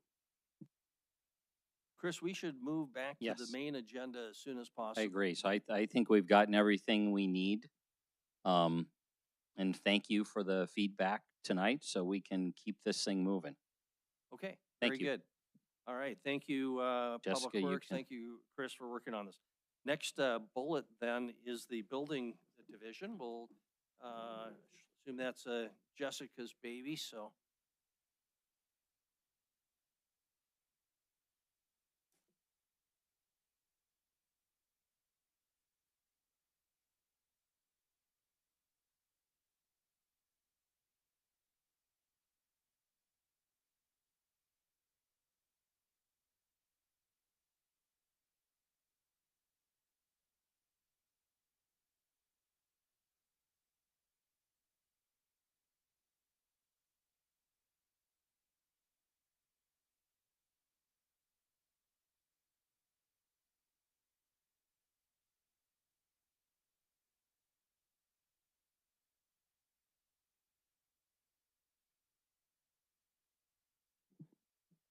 All right. Can you hear me? All right. Good evening, Mayor and Council. I'm Jessica Foost. I'm the building official for the City of Billings, and I'm here to present the fiscal year 26 budget. This image here is a rendering of the new hospital that's being built up along 27th. It's a replacement hospital. Intermountain Health is building a new, I believe it's 9 stories with a helipad. And it will be called St. Vincent Regional Hospital. So that's a big project that our office has already started plan review on. And they're breaking ground officially this week. So the building division, our mission is to ensure the safety, security, and health of Billings citizens and visitors through building code enforcement. Our main objectives are to ensure the built environment of Billings meets all state code standards, to educate and inform designers, builders, and homeowners in code matters and division procedures, to provide excellent customer service to everyone we interact with, and to be a partner to the community. The City of Billings is a certified jurisdiction, so we adopt the Montana State Building Code through administrative order. We are given the authority to adopt the code by the state. So this is one of the things that one of the things that the state authorizes us to do. We are not authorized to adopt our own building codes as a jurisdiction, but we are authorized to enforce the state building codes. And this is the Montana code that allows us to do it. The only thing that we can adopt differently is we actually could do a voluntary energy conservation code if we wanted to do an incentive-based energy code that was more stringent than the state's code. We could elect to do that, which we do not. But we adopt the state building codes, and we are one of 47 certified jurisdictions in the state of Montana. So I just wanted to briefly go over the state code adoption process, just because it is different than most everything else we do here at the city in terms of most of our land use things that we do at the city are by local ordinance. So a lot of our zoning, we do at the local level through ordinance, whereas the building codes are all done at the state level. So the state building code program is the agency that adopts the codes through administrative rule. They actually adopt the international building codes, and then each code they adopt through administrative rule, but they further modify the codes with specific requirements during the rulemaking process. And the administrative rules are written and adopted through the public rulemaking process with the assistance of an advisory building code council made up of 12 members appointed by the governor representing various trades, agencies, and industries. So they conduct listening sessions, they accept any written testimony, and they also hold public meetings. And they're in the process, they're actually just starting the process of adopting the 2024 codes, and they adopt new codes every 3 years. And this actually is the prime time to do any or to request any changes to any of the state codes. If there are any interested parties that want to see any changes in any of the building codes, there's opportunities when the international code is being adopted. Obviously, you can submit code changes. There are various committees, and any changes are voted on, and any code changes can be submitted through that process. But at the state level, there's also opportunity to further modify the codes, and interested parties can submit code change recommendations. And a lot of times, the Code Council is looking for any code recommendations or changes that are specific to Montana. So a lot of times, the codes, are nationwide. So there are things that might be specific to Florida, or they might make sense in California or Texas, and there might just be things that don't necessarily make sense in Montana. So that would be an opportunity to go to the state when they're going through this adoption process and say, this doesn't really make sense here. We don't think it's necessarily a safety issue. It might be onerous for us, and we think it shouldn't be something that we enforce here. And that would be the opportunity to change it. Unfortunately, once the state adopts it, we have to follow what the state adopts. So we don't have the authority at the city level to change any of those codes. So I think that's an important distinction to make when we talk about the codes that we enforce at the city level. So these are all the currently adopted codes. We are under the 2021 International Building Code. We have the residential code, which covers single family, 2-family, and townhouses. We have the mechanical code, electrical code, uniform plumbing code, fuel gas code, energy conservation code, existing building code, pool and spa code, and then the state fire marshal adopts the fire code, and then our fire marshal for the city adopts the fire code for Billings. Our building division personnel includes the building official, the deputy building official, we have administrative support, the senior permit coordinator, records admin, we have 3 plans examiners, a fire systems reviewer, inspector, and then on the inspection side, we have a senior inspector, 2 electrical inspectors, a plumbing inspector, and 6 combination inspectors. And then we are proposing a new FTE for FY26, which would be a development project coordinator. That position is not currently in the budget. If that is something that we don't have any opposition to, it would come as an amendment next week or in 2 weeks with the final budget proposal. The proposed FTE would be a person that could act as the single point of contact for development projects. One important thing that we found out when we were talking to developers and contractors and home builders is just having a person that could be a single point of contact to talk them through, or to facilitate the entire development process. So whether it's from the very beginning, before even talking about subdivision, through the entire construction project, through inspections, through the end.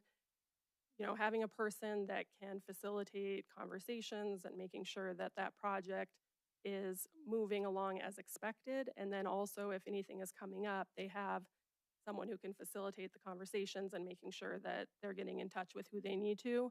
And so we saw this, especially since so many different departments within the city need to be in contact for these projects to happen.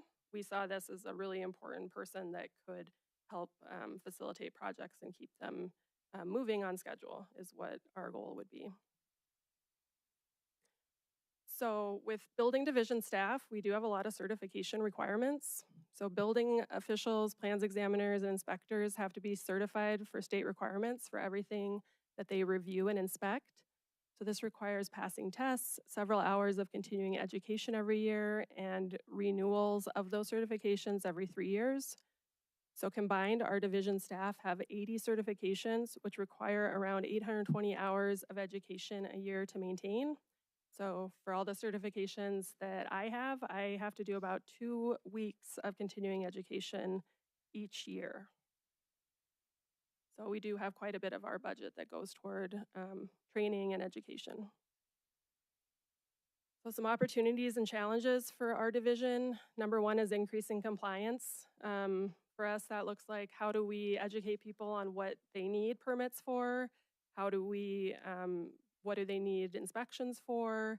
How do they understand what codes, what codes apply to what types of projects?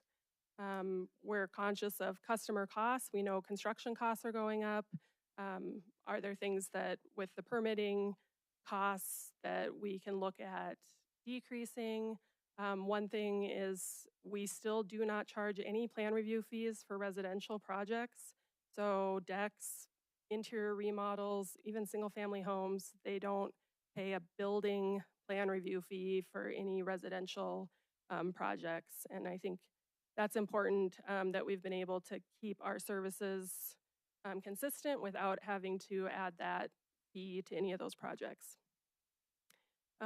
Ease and efficiency of permitting and inspection. We're always looking for new ways to increase our efficiency and making it easier for permitting and inspection. I think our new software that I'm going to talk about here in a minute is going to help with that. Another thing we've looked at is virtual inspections. Are there ways that virtual inspections can make our process more efficient? There are some re-inspections that we do virtually, and really what that means is we go out, there's some correction items, snap some photos, send it to us so we know that you did it, and keep going on with your project. We're not going to make you wait for us to come back out and look at it, and we're not going to spend time, driving back out to your project. So we're looking at ways to formalize that process a little better so that we can utilize it in more instances. And then we also have done some research on drone inspections. Are there some ways that, especially on larger buildings, we're not having to have an inspector go up and down on a man lift on 3-4 story buildings or up on roofs? Could we utilize a drone to do those inspections? It would make it quicker, be better safety-wise. So that's something we're looking at. We do have new software that we're planning to roll out this coming winter. And then, as I mentioned before, the state is adopting the 2024 codes in early 26.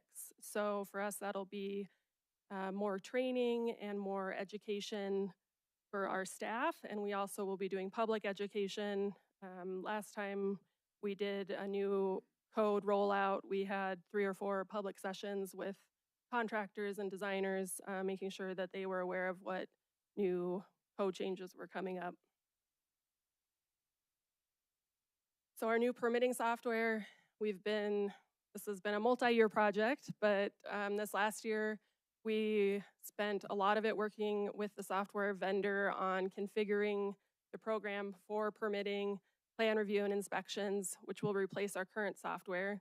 And really we have 2 softwares plus a lot of manual processes that are all going to be rolled into this one software. And it's going to be used by multiple city departments. So it'll be used by building, planning, engineering, It has a business licensing component, it has code enforcement. And so we're just moving into the validation and data conversion phases, and that'll take about 3 to 4 months.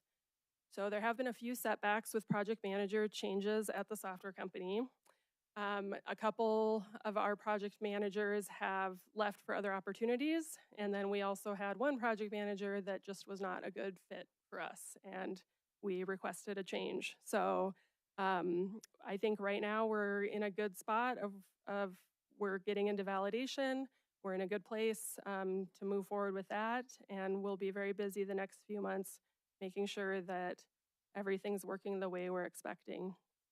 So given that, with lessons learned from the utility billing software conversion, we have made the decision to wait until after this year's construction season to make sure we're implementing the new software when permit demand is lower, which will also allow us more time to validate, test, and train on the system. So we will be looking at a November, December timeframe to go live with that software. So we will provide public information sessions and training on the system as we get closer to an implementation date. And then also, as we do now, we will continue to assist any customers who might need additional technological support or who may not have the resources to submit projects online. We have been taking online submittals since March of 21, but we always will take over-the-counter permits if people don't have the capability to submit online.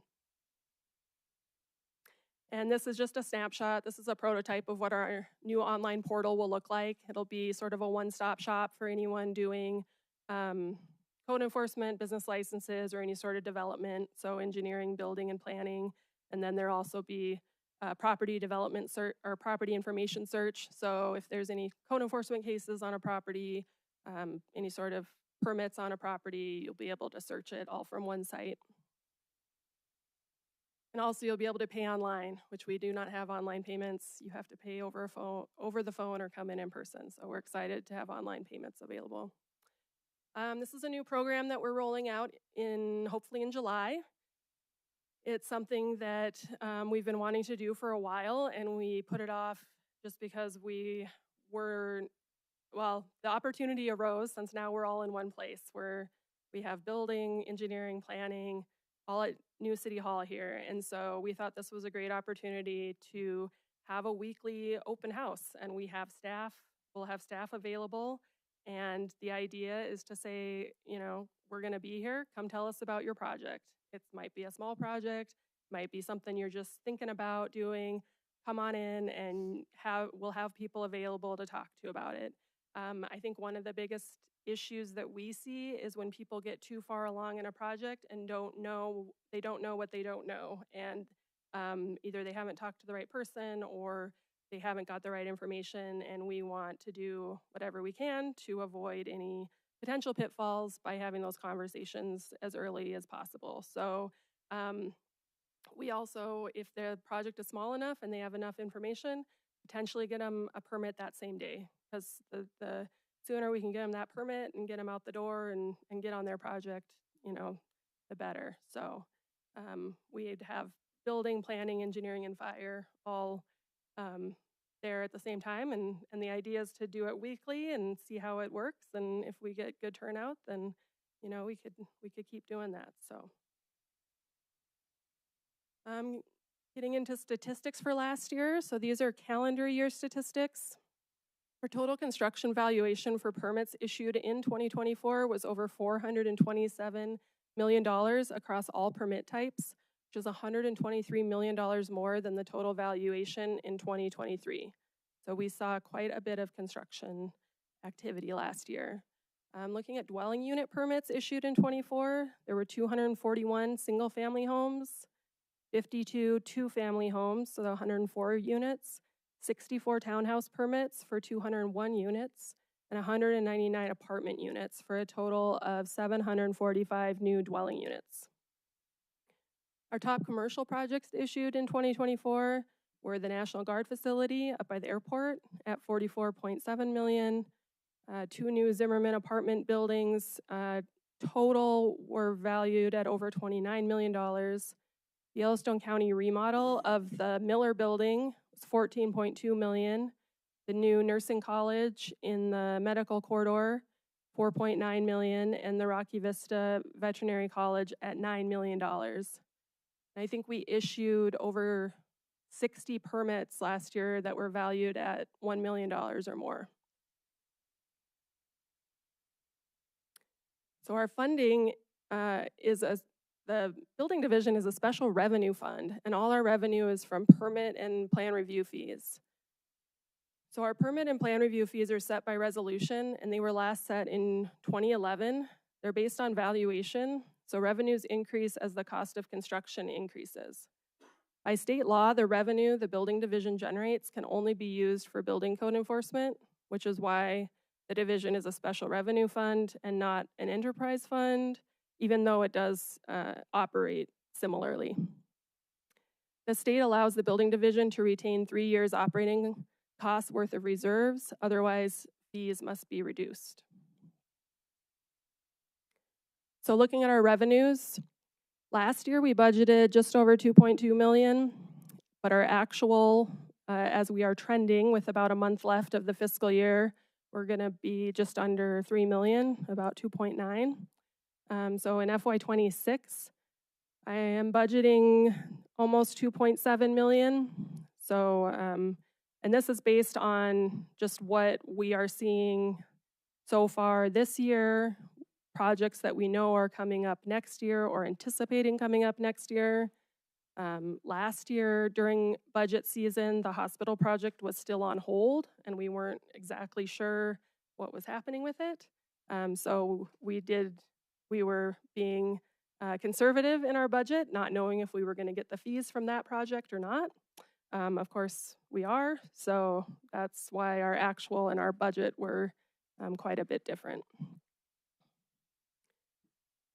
Our expenses for fiscal year 26, about close to 2.2 million are personal services, so that's all our salaries and benefits, and then our operations and maintenance at about 767,000. So that includes building rent, vehicle maintenance and gas, training classes and travel, code books, subscriptions, certification tests, training materials, safety and inspection equipment and uniforms for our inspectors, software licensing, and our technology needs. And then our reserves, we're currently at about 2.8 million in reserves, and we do think this will go up a little bit because we're expecting to get some more of the hospital fees before the end of June. So with the hospital project, but we will need to cover expenses for that project for the span of the 5-year project. So the state legislature did increase the allowed reserve from 1 year to 3 years 2 sessions ago, so that jurisdictions could maintain funding for multi-year projects. They did used to limit it to only the 1 year, which was causing issues for some jurisdictions and especially with the larger multi-year projects. So due to higher revenues than expected in FY25, we have been investigating options that include reducing building permit fees or utilizing funds to further reduce permitting timeframes or improve efficiencies. So as I spoke about earlier, we've talked about options or opportunities to do over-the-counter or expedited permits, or adding a position like a project coordinator that could help expedite projects.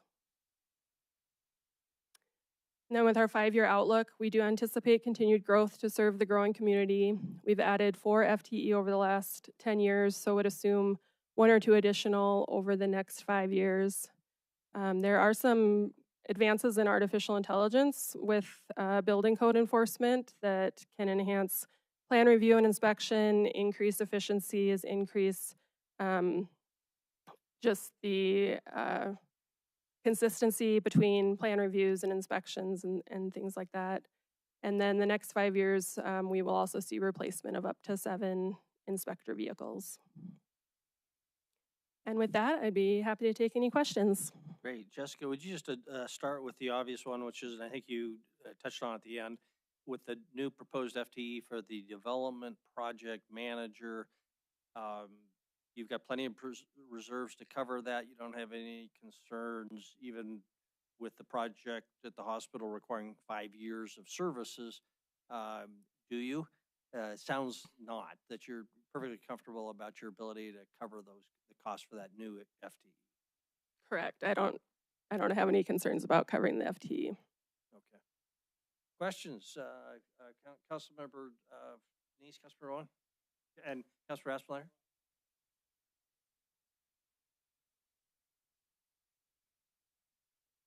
Sure. Go ahead. I'm not an expert in anything. So Jessica, I've got two areas that I kind of want to talk about. First, let's start with the fees and the reserve. That's growing at a pretty good clip. I mean, almost 20% annually based on what happened this year. And by your slide, you already have more than 1 year's, well, you have right at 1 year's operating. Personally, I would prefer to see us now start reducing fees so that we're operating at a net zero and helping and encouraging the development community as opposed to continually building reserves. I know that the state law allows for 3 years, but I mean, there's not a hell of a lot of businesses that would operate more than 6 months in operational cost reserves, let alone more than a year. So I would encourage us to be looking at capping that at 1 year's reserves, or if that number is 3 million, then fine, and looking at that adjustment each year, but resetting and reducing fees to encourage development along the way and not continue to build that. I mean, just because we can build to 3 years, I don't think that's a good strategy, and I don't think that's a good message to the community and the building community to continue to build a big number like that. 2.8 million feels like a hell of a big number to me. I understand the carryover in some of these projects and the long fuse on some of them, but that I would encourage you to be looking soon at a fee reduction to keep that reserve balance somewhere between 2.8 and $3 million as you move forward. My second comment kind of goes to some of the front slides around all the certifications and all of those things. When I look at the slide, I think you said you got somewhere close to 820 hours of continuing ed to maintain amongst your staff. Like, that's a half an FTE for a year. And managing a fleet of engineers, like if I allowed them to get certified in God and everything, they would get certified in God and everything. But then it would eat me alive to maintain the cost of all of those certifications, which they may use periodically, but don't use regularly. And then I got to maintain that every year. And it costs me, $1,000 a year to keep that up to maybe use it every third year. I'd encourage you to look at, are all of those certifications necessary? Do we have more duplication than necessary? And how do we get more efficient and effective about spreading those certifications and carrying only what we need, not what everybody wants? I mean, everybody wants to continue professional growth, and I love giving those people opportunities to grow, but we need to do it in a way that is useful to the public and not being over-certified and over-leveraged. I don't know that that's the case, but I'd ask you just to be mindful of that, because one FTE or a half an FTE for a year out of your small staff seems like a hell of a lot to be spending on carrying certifications. So that's my only comment. Very good. Councilor Rowan? Councilor Nice? Sure, thank you. Councilor Gulick and Boyette? Go ahead, go. Thank you, Mayor. The questions I had, by the way, Scott, thank you very much. That's a good information. I wasn't thinking about that, but that is kind of goes into what I'm talking about here. Is when I look at the 24 statistics and you've got all these units, the development and commercial, we see 745 units. But when I look at the budget as far as what we spent or brought in 24, basically charged the people for the development was a little over $2 million. I'm wondering, what is the average cost that this government is adding to those project costs? Do we know that? Because one of the things that we want to try and do is help lower that cost of development. And so is this budget doing that? From what your presentation tells me, I don't know. I don't know if we're adding to the cost, if we're adding a whole half FTE to do training that's unnecessary, whether it is or not, I don't know. But those are the kind of things that, it's hard for me to say, yeah, let's approve this budget when we don't know what it's doing to our developers in trying to help make their projects more affordable. Can you speak to what the average cost per single-family home is in 24 versus what you're going to be charging based on the fees in 25, 26? So Councilmember Neese, I would have to pull those numbers, and it depends on the valuation of the home, like one single family home versus another. I mean, one single family home might be 400,000, one might be 600,000. So it's dependent on the valuation, and then it's the other fees. So it's the cost of doing the subdivision, it's the cost of the right-of-way permits, it's the cost of the system development fees, and then it's the building permit fees. So we don't really know if this budget is going to overall increase and make these homes more unaffordable or affordable if we were to approve this budget, because we don't really know what it's doing to developers' overall cost. Do I understand that correctly, or is there a way that you can help us understand how this budget is going to impact the development costs? Well, yeah, I mean, the rate charges are the same. We're not changing our rate charges, but our rate charges, what the building division collects is based on the valuation of the house. So if construction costs go up, then what we collect proportionately goes up. Okay, but you charge your rate based upon what you keep in reserves in that, is that correct or not? Because No, you that's have not to collect so much to pay for all your staff and your training and inspections. No, that's not correct. We've not changed our calculation since 2011. It's just that as valuations go up. And for residential, for single family, Similar to a mill value that was going up all the time, then we would collect more off of that house because the value of the construction is going up. so Councilmember Neese, for single family homes, we actually haven't changed our costs that we charge single family homes. We haven't changed it since 2018 As a percentage. and not even as a baseline, as a per square foot cost. We haven't even Okay, changed so I it. thought you did it as a percentage of the value, but you're saying now you charge it as a per square foot. We do charge per square foot on single family homes. Okay. So, and we have not increased our costs since 2018 Okay, for per Right. square foot costs. okay. So where is it you're charging the percentage? It's on valuations of commercial projects. Commercial projects? Okay. Yes. And so that's where some of this is, as those costs go up, that's where the commercial are actually having to spend more. Correct. Okay. And so their costs are going up proportionally to their cost of construction. which brings in more revenue for your department that way. Correct. Okay. All right. Thank you. Very good. I think Councilor Owen? So Jessica, let's try to run through some of these quick, huh? Okay. Is the city submitting anything to the state's code adoption process? Any recommended changes, modifications, anything? We haven't reviewed the changes yet. Okay. Are you looking at developing an AI strategy to try to move us along quickly to that efficiency?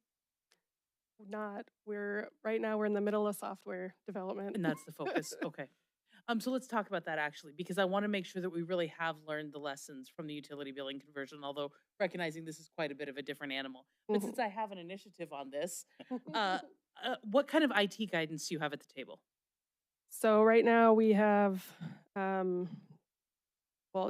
Jeff Sprock, who's the IT manager, he's been involved in our touch points with the software and with the project manager.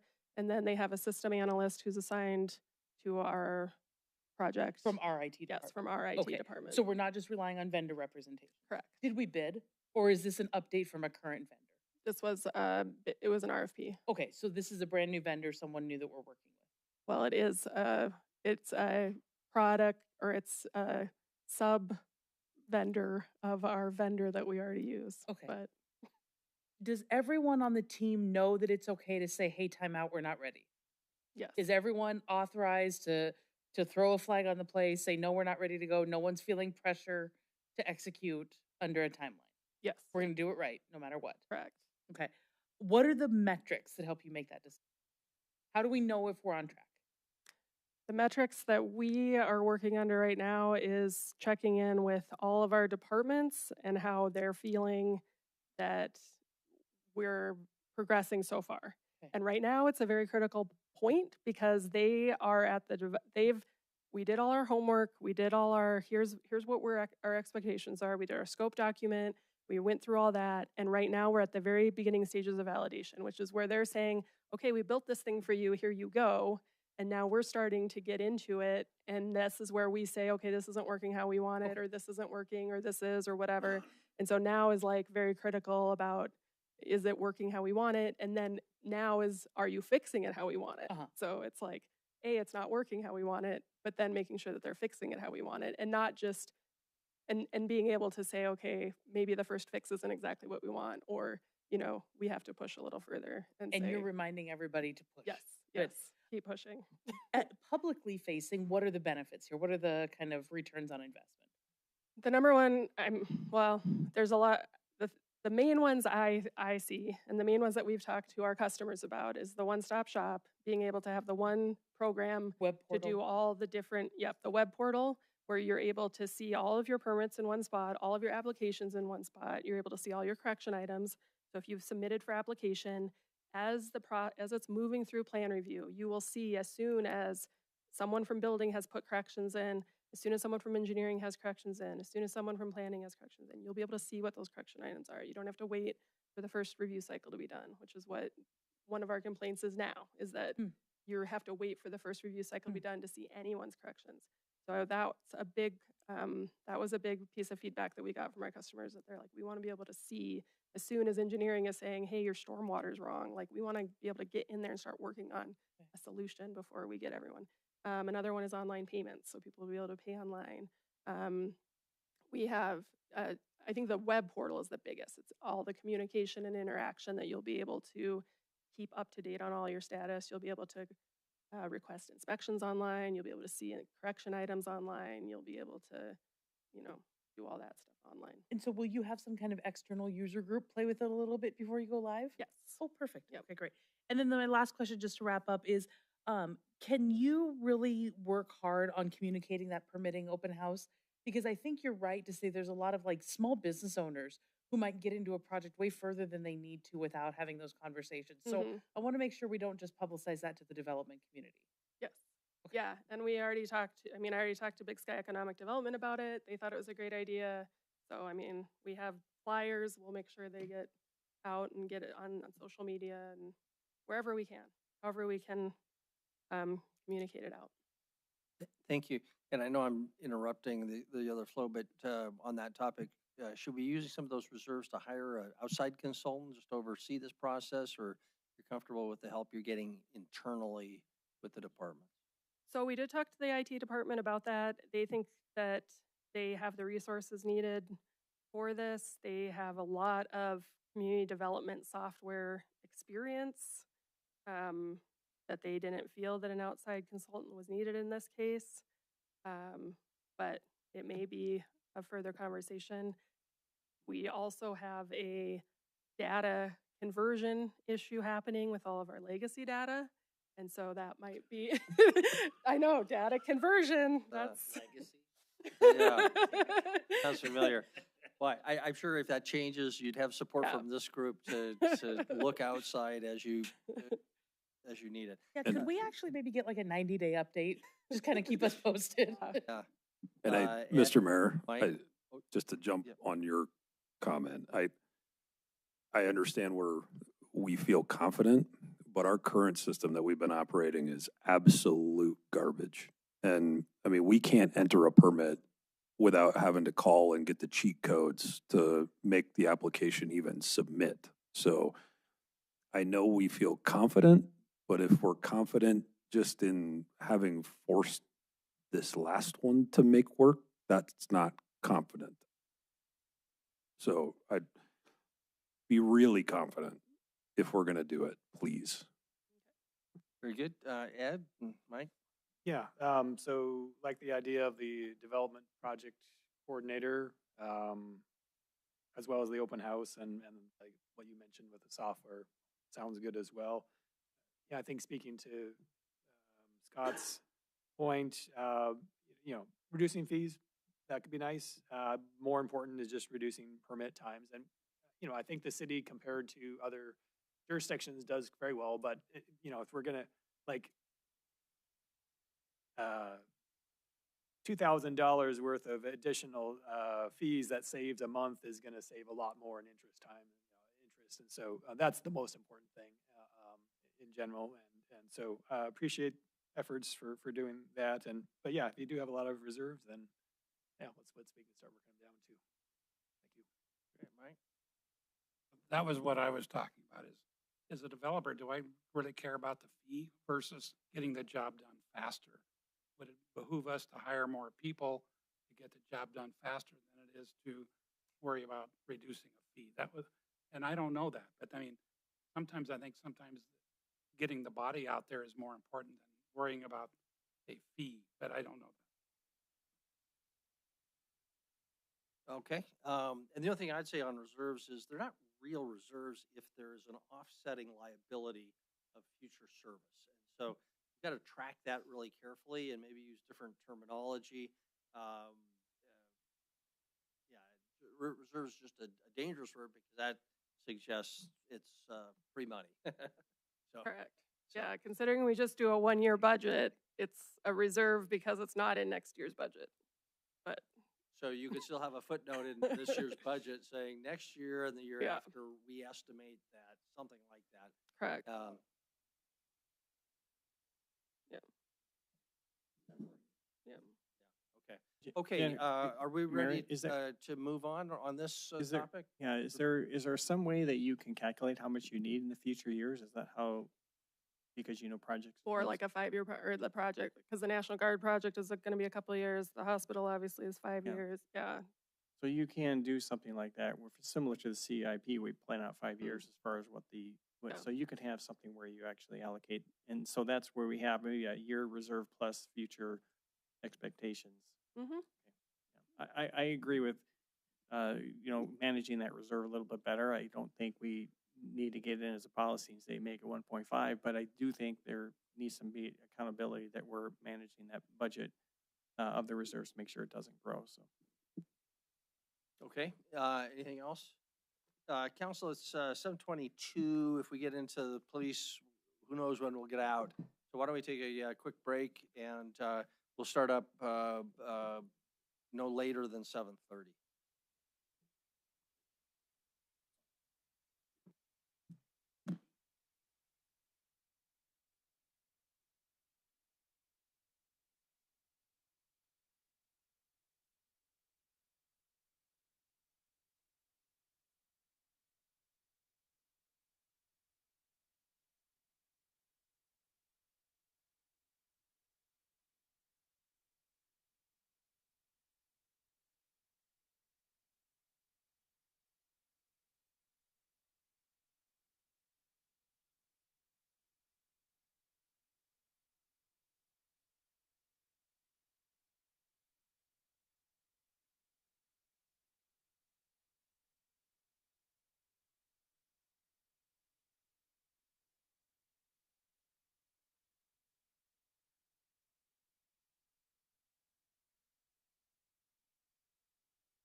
Like by a lot.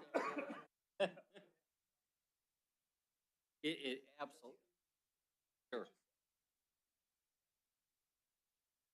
Okay, we're back, and we left off with the police department, and Chief St. John is with us, bringing up the PowerPoint. And we will turn it over to the chief once he has a pretty picture. He's got a pretty picture. Yeah, Chief, it's pretty all picture. yours. Thank you. Mayor, Council, good evening tonight. Thanks for the opportunity to present the budget request. I know you've spoken about it quite a bit, I'm sure, already. Our mission statement here, you'll find it leaning against the wall. We're not allowed to poke holes in our new walls yet to hang them up, but this is pretty much what we're operating on. What you'll find throughout our presentation and has been our focus throughout is really garnering community support. We really can multiply our efforts when we have that. So partnerships, communication, all of that really runs through this entire presentation.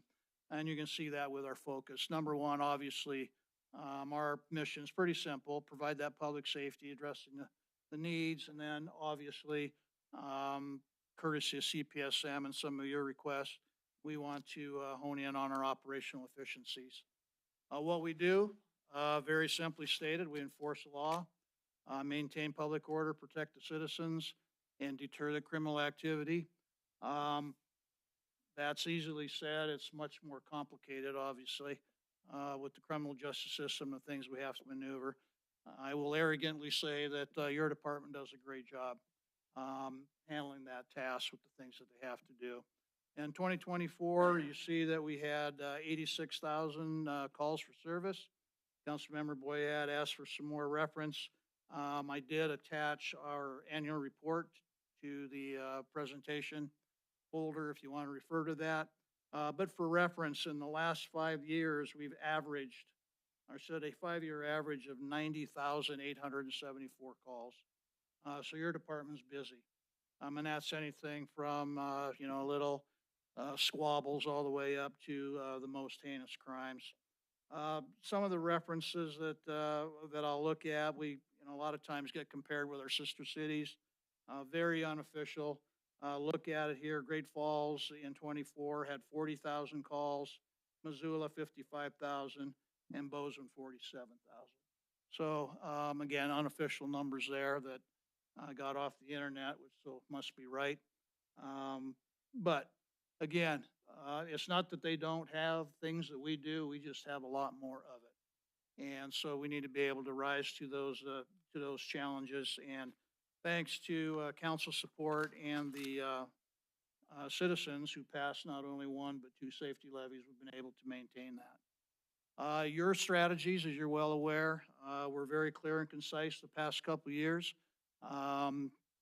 These buckets, which came out of your goals and objectives, are to improve public safety. That's your general headline there. But these other categories or where you had specific interest, we've made consistent and steady progress on those. I think we've worked hard to meet your expectations, and over the years we've seen things trending downward. Obviously little blips here and there. Our department strategies mirror yours. Really, in general, again, our goal is to make sure that this community is safe. We want to reduce violent crime. We've been having steady success with that. Property crime as well, and working on our traffic safety. The other part of that really goes to our community partnerships, is to make sure that Billings is vibrant, is thriving, and that we don't have the bad perception that this place is under anarchy and running amok. That is not the case at all.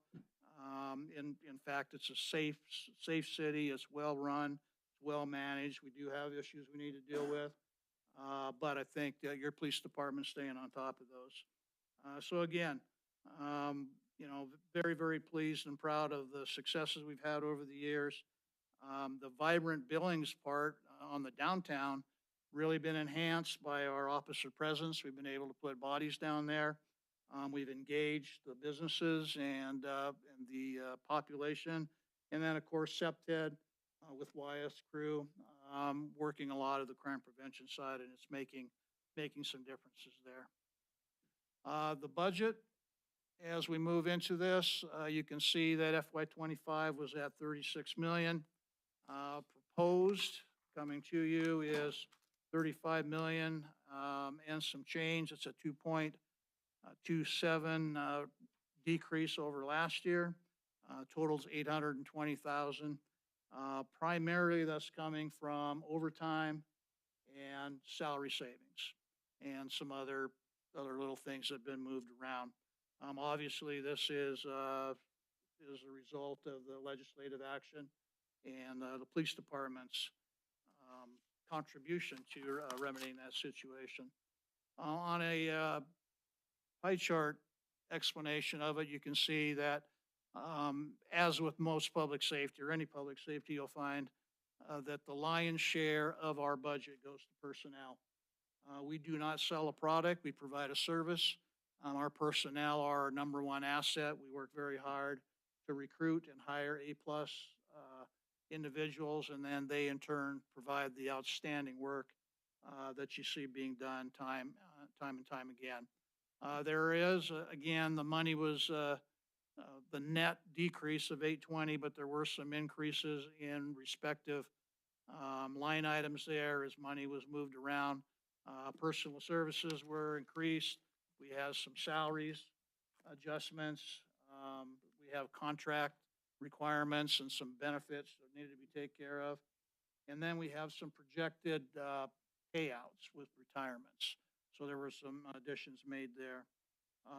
Same situation with our O&M, 192,000 increase in that particular one. We have an increase in facilities charges for this, our rent here. Some of our mobile data terminals or MDT repairs, computer technology and software subscriptions. I think you're all aware that that is very expensive and continues to go up at an alarming rate. That's our public safety fund for the police. When you look at it just allocated for the police department as we break it out, 78%, as you would expect, goes to all field operations.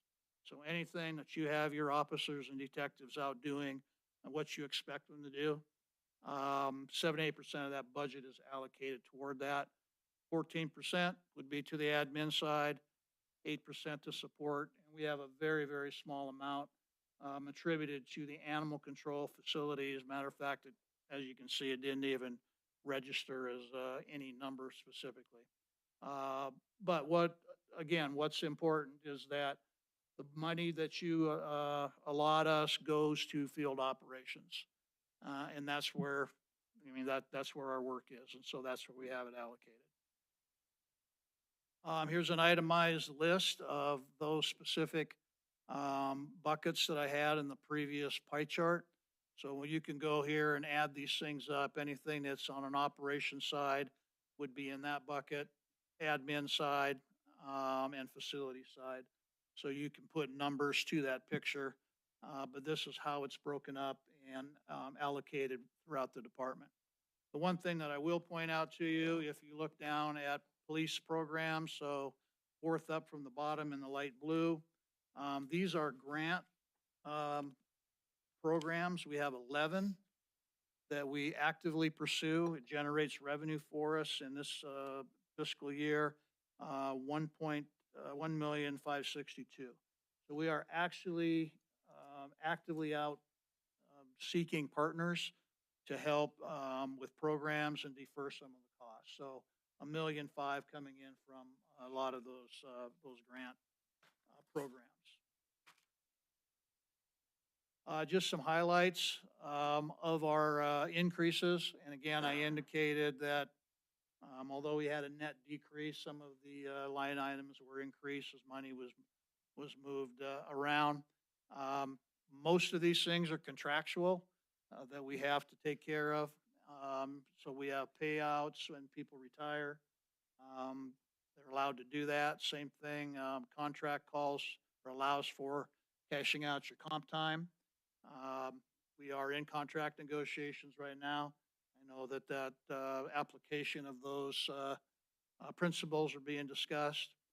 The off-duty pay, we did increase that mainly because the officers get paid up front by the city and then we get reimbursed. And sometimes that takes a little while to recoup some of that money. And then we end up going in the hole on that particular account. So we want to have a little bit of buffer there.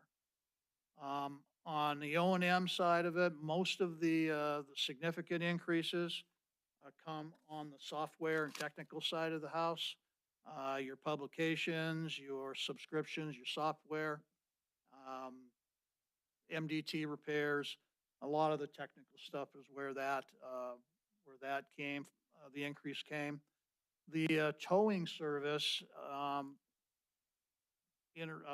we have a couple different programs. So this particular line item is for anything that we take to our lot at the impound lot. We generally use Hansers. We want to use them, and they don't charge it. They have a pretty set fee on what it is. But we're having a lot of vehicles that are having to be towed there either for serious accidents or for evidence, waiting for a search warrant, things of that sort. So we will have a wrecker pull or take that, drop it off, and then they will bill us for that tow. And we're having more and more of that. And of course, our cost is going up. And so we increase that to accommodate some of those costs. Staffing as we stand right now, on paper, we have 177 positions. We are right now at where's all my numbers here?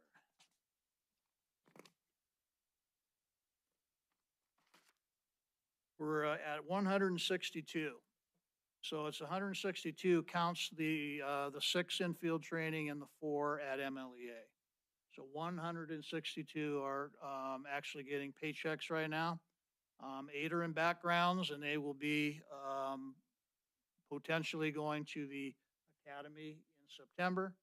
And then the next hiring process, we just had one a couple of weeks ago, and then you'll see June 5, and again in August 4 at January 26. So right now we have 15 vacancies. I have 2 retirements in the next week or 2. So if we take that to 17, that's we'll be moving to fill those positions. But I think the discussion is that as hard as we try to fill all of those, we just can't. And so therein lies some of the salary savings. Although you allow us to keep the positions, the money is used elsewhere at this point. And so we'll be moving to to hire as many as we can to get to that number until at some point we either get there or somebody says whoa, and we'll reassess. Our support personnel right now, those numbers are accurate. Our secretaries, we're down 4. I know there's discussion about how many vacancies to leave. They're telling us if they could get 2 of those, 2 of the 4, then they would be in pretty good shape to support where we're at right now. Obviously not ideal. Our CSO program, our positions are full, our evidence is filled, and animal control is down 1. So there would be some of your salary savings there, not on the sworn officer side, but on the support. And so, again, I appreciate the ability to be able to not backslide on things. Cost saving measures, obviously, we just don't want to be out there spending willy-nilly. Definitely are going to lean on our technology enhancement. A lot of technology-driven efficiency that we're looking at. We have that e-site program that we're trying to get up and running. throughout the fleet, which will eliminate a lot of the need for hard copies on your citations. It'll expedite officers' time when they're writing tickets or warrants. We are really leveraging crime analysis. We've got a new analyst who's just outstanding, going to be able to really produce some really nice data for you. And he's on the AI side of things too. So I got to tell him to talk to me like a second grader. It's very helpful. Body cameras, make sure that we're, keeping those things up and running and interfacing with our system. Improvements to our vehicles, make sure that we're able to respond properly, and then taking good care of them. The maintenance costs as well. The interagency collaboration, we work very hard and very well with all of our local, state, and federal partners. We leverage them for money, for vehicles, for overtime, for positions. Prior to moving over here, we were operating out of 11 different facilities. A lot of those are co-located with federal task forces, so we lean on them an awful lot. Alternative funding, we talked about that. We leverage as many external resources as we possibly can. Keep in mind that gets pretty labor intensive, and sometimes we get some bad ones and have to struggle with those. So, interagency, or let me see here, I talked about that. Improving the officer well-being. That's really an intangible. But if we take care of our officers and don't have them calling out sick or having issues where they have to go on administrative leave and we have to backfill, that's significant. We work very hard at supporting our officers on a wide variety of things to make sure that they have a work-life balance, that they're healthy, and they come here and perform well. And that, at the end of the day, is going to save money when we don't have to, have them off for an inordinate amount of time. Here's that theme again, building that strong community relations. If we can head things off and not have to deal with stuff after the fact, then it's a bonus. We talk about the prevention, we talk about the intervention, and we work really hard with our community. I think you're well aware of the work that our officers do with the youth, Mr. and Mrs. Cole with Camp Blue. We've got Special Olympics. We got Shop with a Cop, 2 iterations, one to get back to school and one for Christmas. So a lot of interaction, not to mention the other programs that we have here. Highlighted by the CPSM report was to get a handle on our overtime. We've really made some significant inroads with that. I'll elaborate a little bit later. Councilmember Owen asked me a question a while back that I did not forget.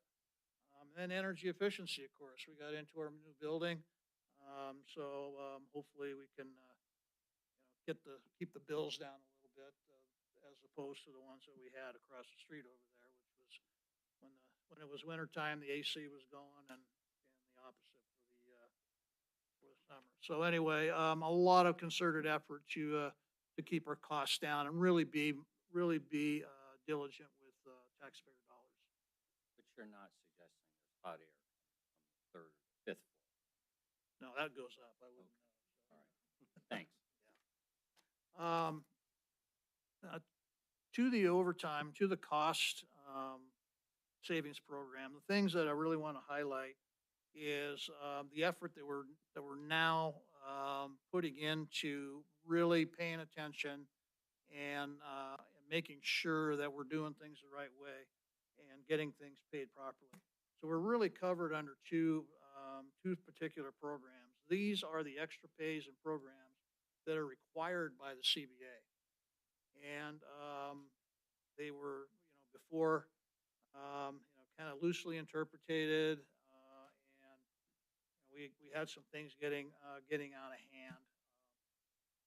So that's been reined in. But you can see what it is that we are looking at.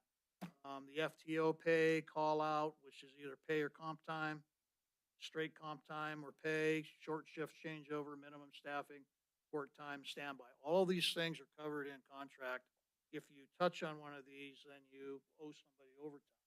Could be a minimum of 3 hours, could be straight time, but it adds up.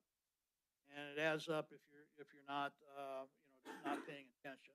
So what we've done is we have engaged HR and payroll.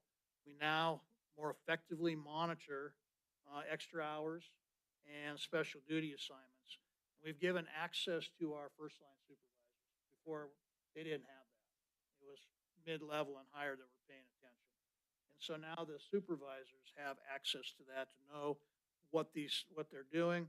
We want to make sure that any pay adjustments align with the CBA. And what I mean pay adjustments is when people change from nights to days, they will get a shift differential or a weekend differential. And if we don't catch it, they go to day shift and they still get paid for working nights. And that adds up. And so we're doing, making sure that everybody is properly aligned with that. Collective bargaining agreement. We've definitely communicated the guidelines, make sure that everybody understands where we come from, and then aligning it with your budget.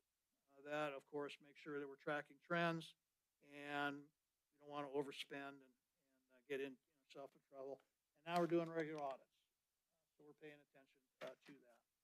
On the other side of that are also, covered in the bargaining agreement on what it is you need to pay.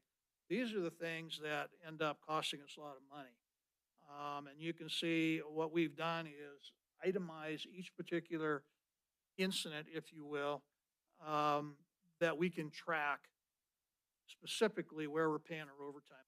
So we've had a lot of serious injuries, energy accidents, and fatalities. So you'll be able to see how much we paid our crash investigating team, either in straight pay or comp. Same thing with SRO, training, admin, public relations. And then probably the bigger buckets on the right side would be your special operations. So you have SWAT call outs, you have the training, and then just 3 buckets for a big incident that took place, 1, 2, and 3. So we will be able to itemize out specifically where the overtime money went for that specific query. And that is what you asked us for, and that is what we have done. So now, once we start looking at this, we'll be able to say, here's where the money has been spent. Do we need to make adjustments or what? So we hadn't done that before. So our impact, of course, with this budget, we totally expect to be able to continue the downward trend of crime. That's pretty positive thinking there, but I think our processes, the things that we've been able to do, things that we've been able to accomplish, some of the bad actors that we've gotten out of the way have made a difference.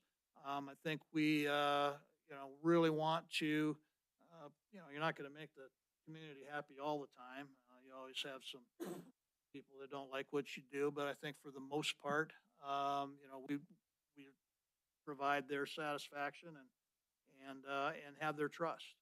And then, of course, with a good solid budget, able to put officers on the street whenever they get the contract done, working on that, get that out of the way. You've got morale. And you got healthy, happy officers that are going to go out and do a great job. And ultimately, that's will be supported by a budget. No, I'm the kid. He's the kid. Yeah. Yeah. Can I call you a liar in this? And then future considerations as we move forward. Obviously, recruitment and hiring and retention.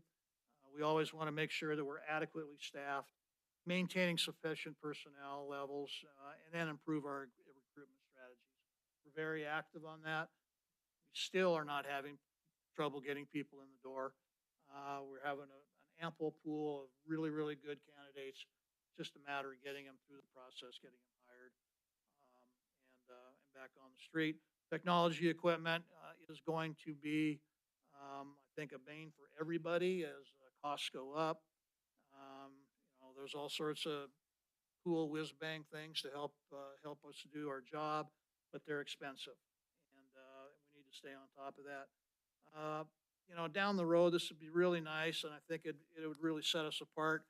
I know anybody in Montana and probably the region, but a real-time crime center, um, co-locates officers at the comm center with computers, with the screens, all the stuff that you've seen, and you actually have real-time information going back and forth with with staff on the ground, staff taking calls, doing the research, looking at the computers. It's been extremely effective in other jurisdictions. We have open invitations to go look at a couple of them down south, and we're poised to do that. Your new 911 director came from the police department, and he's the guy to get that going. I'll throw that plug in there. And then, the training facility we talked about, it would be very, very nice to expand where we're at right now so we can do our own training and pretty much take MLEA out of the mix and then bring some regional stuff in. If somebody on the eastern part of the state doesn't want to go to Helena for training, then come to Billings. We certainly have the expertise. We have the framework for it. Again, it'd be something to consider down the road. And once again, community engagement, trust, transparency, and make sure that we've got the ethical leadership is a priority for the department, and they trust us, and go out and do what we do. Mayor? It's all out of hands. I'm gonna turn over to Councilmember Boyd, but before we do, can I just ask you to comment on the overtime tracking data? We all understand is great, but can you give us a practical example of how that could actually make a difference in helping us to spend dollars more wisely or to save money? And then Councilmember Boyd. Yeah, I think probably the biggest thing we see right now is the cost to train our SWAT team.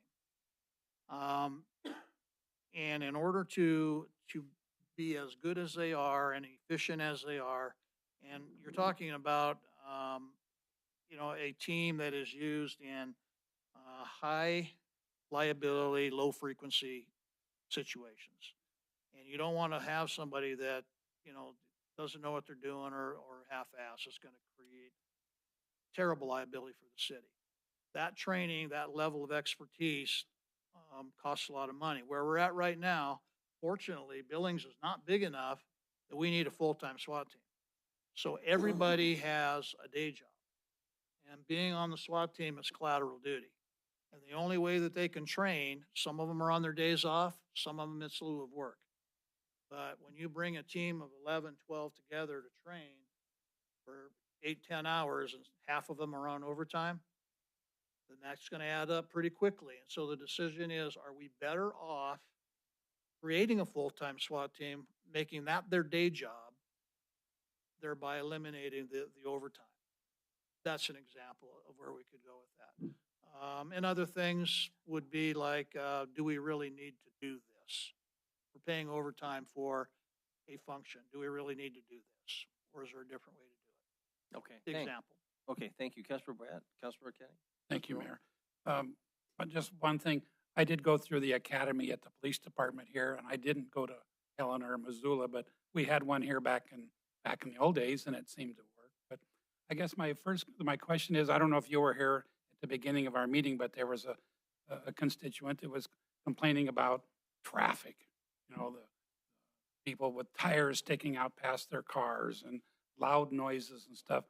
And according to the research that this person said, we're not doing very well at doing tickets or anything. Can you address that, Chief? Yes, I hear that a lot, as do you. We are making a concerted effort to increase our traffic enforcement.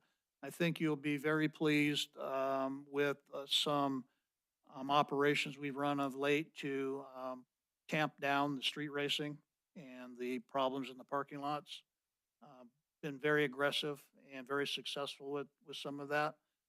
But yeah, absolutely. We know that we can do better. We need to do better with that. But I would also hope that our citizens would, obey the law.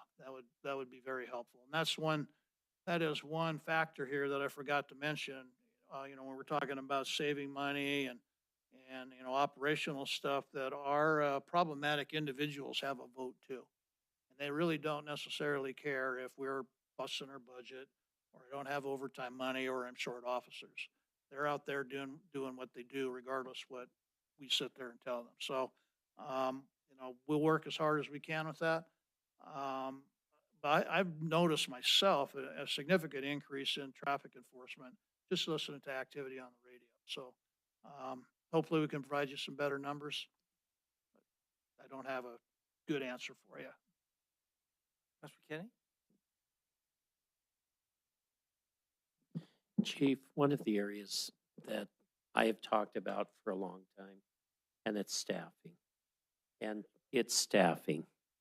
And you said tonight you're not having any problem finding people, but getting them through the system. I'm concerned with that because on one hand, you say, I don't have any problem getting them. On the other hand, we're still behind. And actually with your numbers tonight, you're at 162. And out of that, you have the 6 that are still in field training and MLEA.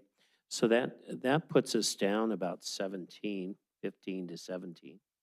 And when are we ever going to get up to 177?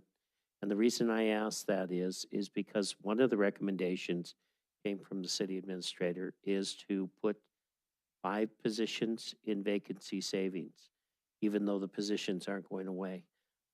I'm going to push that this council keeps those 5 positions and pushes you to fill those 5 positions. So how would you, over the next year, go forward and do that? What I would do is we would hire post-certified officers only. So what that means is that we would be advertising and hiring officers who have been a police officer somewhere before and do not need to go to the academy. So what that does is it cuts 12 weeks off the process. We just hired a post-certified officer. And so again, it's a matter of getting them to apply and getting them to come to Billings. But that takes the academy right out of the mix. And can you, by going with that and looking at your goal this year of filling the 177 positions, can you do without some of the overtime and make sure we have those 5 positions? We can certainly try. I understand the if we're fully staffed, then we don't have to spend so much overtime. I understand that correlation. So, and we'll. One last thing. You had asked last year for the CSOs. You wanted 3 more, and I think we gave those to you, and now you have 10. It seems like when there's an accident or something, you have about 4 of them gather. You have them spread out 7 days a week, or are they just Monday through Friday during the? No, sir. They are 7 days a week. They work into the evening, and we just assign 2 of them to detectives for crime scene. Then I would ask one thing. When you have the big soccer tournaments or things at Amen with so many people there, do you think maybe they could take a run through there? Absolutely. Because I don't see any type of security there at all. Certainly can. Thank you. Councilmember Woman? Thanks, Mayor. Chief, I have a couple of questions, but I kind of want to pick up where Councilmember Kennedy started. Sitting with this budget here, do you concur in that recommendation that we hold a handful of positions sort of in vacancy status for the next fiscal year or the next 2 fiscal years? Is that what your budget is based on? Budget is based on vacancies.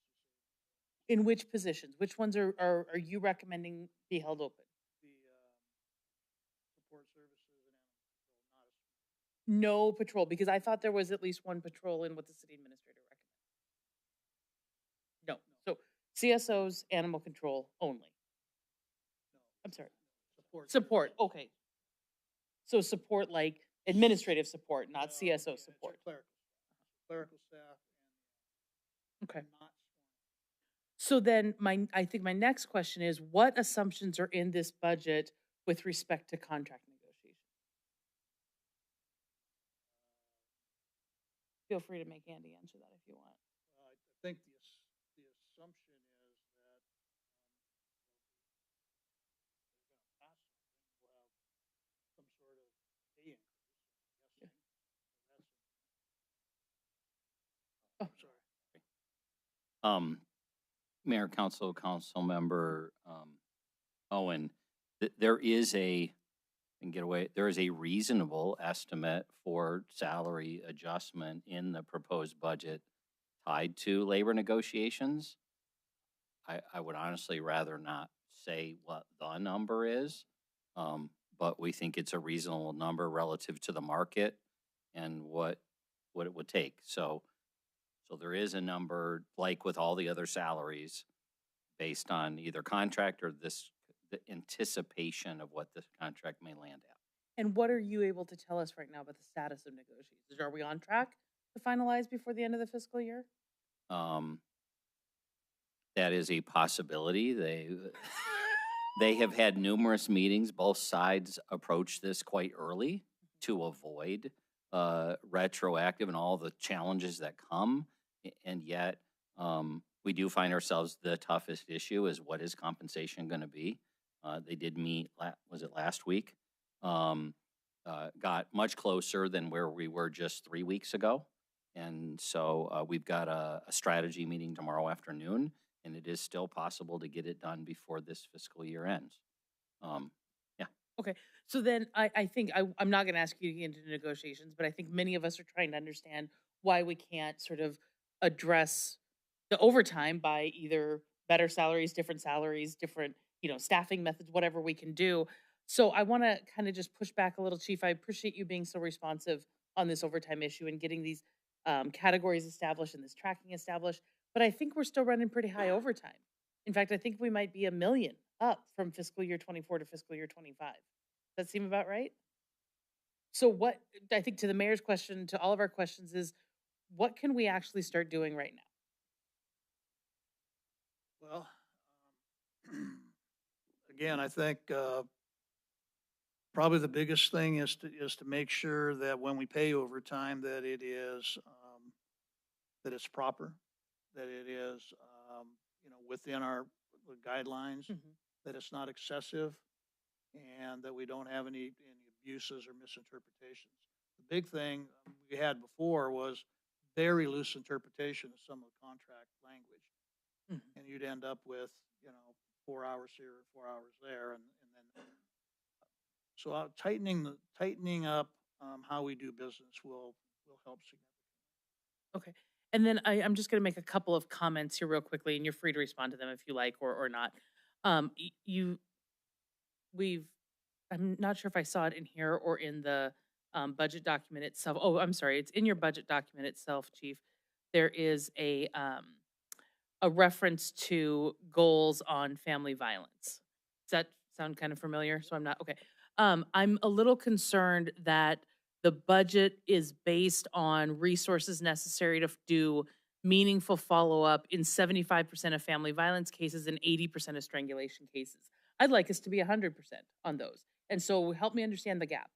That's one comment, which you're free to respond to or not. And then the other thing I want to just say very briefly in the interest of time is, please keep planning the training facility. Even if we don't have funds now, if there are opportunities, let's be ready to be opportunistic, because I think that is so important that we move forward on that. 6 months from hire date to being in the field is crazy. And I can't imagine how frustrated you and your team must be with those sort of delays. So please keep planning the training facility, and let's try to be opportunistic if we can. And if you want to talk about those family violence metrics, I'd love to hear it. Yeah, thank you, Council Member. And those numbers came with the through discussion with our DV investigators, what they thought was reasonable and attainable, obviously we'd like to have 0 across the board. Well, we'd like to be at 100%, right? We want to follow up on all of them. Exactly, yeah. But again, that was, in conversation, in consultation with them, what they thought would be doable. Okay, I would just urge us to keep this conversation going and try to find ways to get to 100%, particularly on strangulation. That's a felony. That's a homicide risk. We should be investigating 100% of those. And then I promise, Mayor, I will wrap it up. If there's 100 impounds sitting in the lot, I'd like to know, you can follow up by email if you want, why? Is it district court? Is it municipal court? Why are these cases not moving forward? So thank you, Chief. Unless you want to comment on the impound issue, but I noticed that was pretty high numbers, so it costs us money, I assume. Yes, it does, Mayor. I'll follow up in emails to everybody. Councilor Espeler? Yeah, thanks. I'd echo in part what Councilman Kennedy said. I'd encourage you to keep looking at post-certified folks. I know that that's not a silver bullet by any stretch of the imagination, and that's not the easiest thing in the world to do. But keeping a focus on that and trying where we can to find those folks. I know we've got to be competitive to get there, but I'd encourage you to do that. I had one question, then a couple comments that don't need addressed necessarily, but of your overall authorized strength, how much of that what's the break between command staff and other? Other? Yeah, Yeah, other, other, yeah. however you want to classify those guys. And I can give you exact numbers tomorrow and then, via email and that. It's, he's got.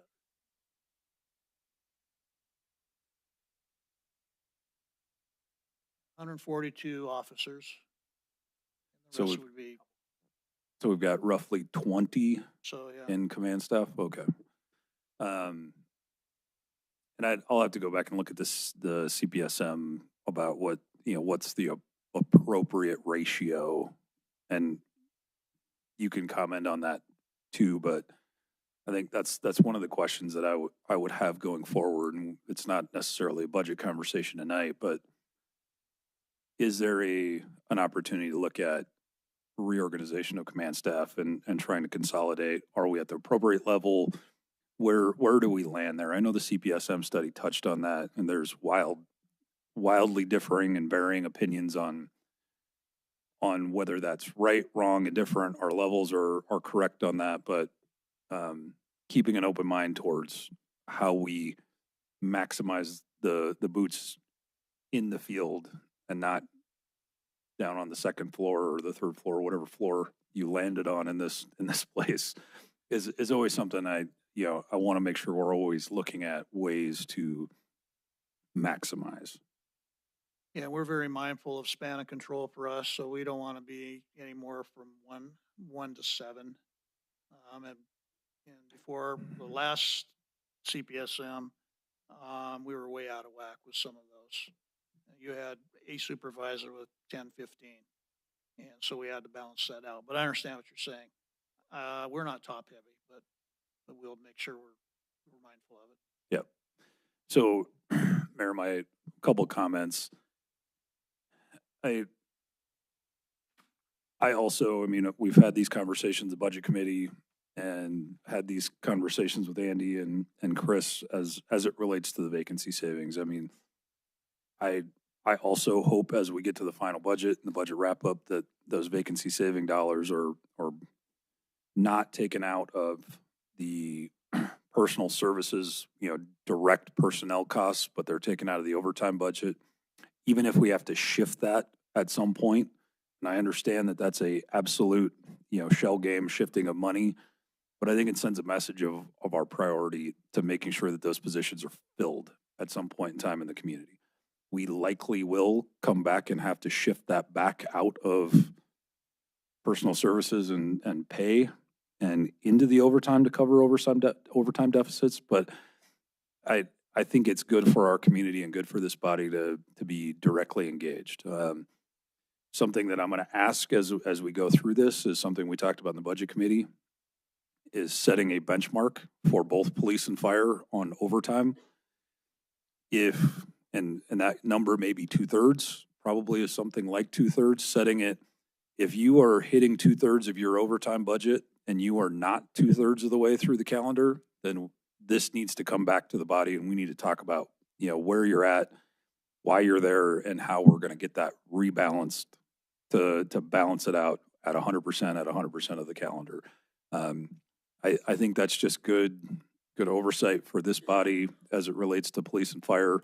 I think we're tracking a hell of a lot better than we were the last couple of years in getting these under control, and I appreciate your effort in recategorizing and really diving into the overtime, but that's something I'm going to ask for in the resolution process as we adopt the budget for both police and fire, so that we're engaged in those overtime conversations.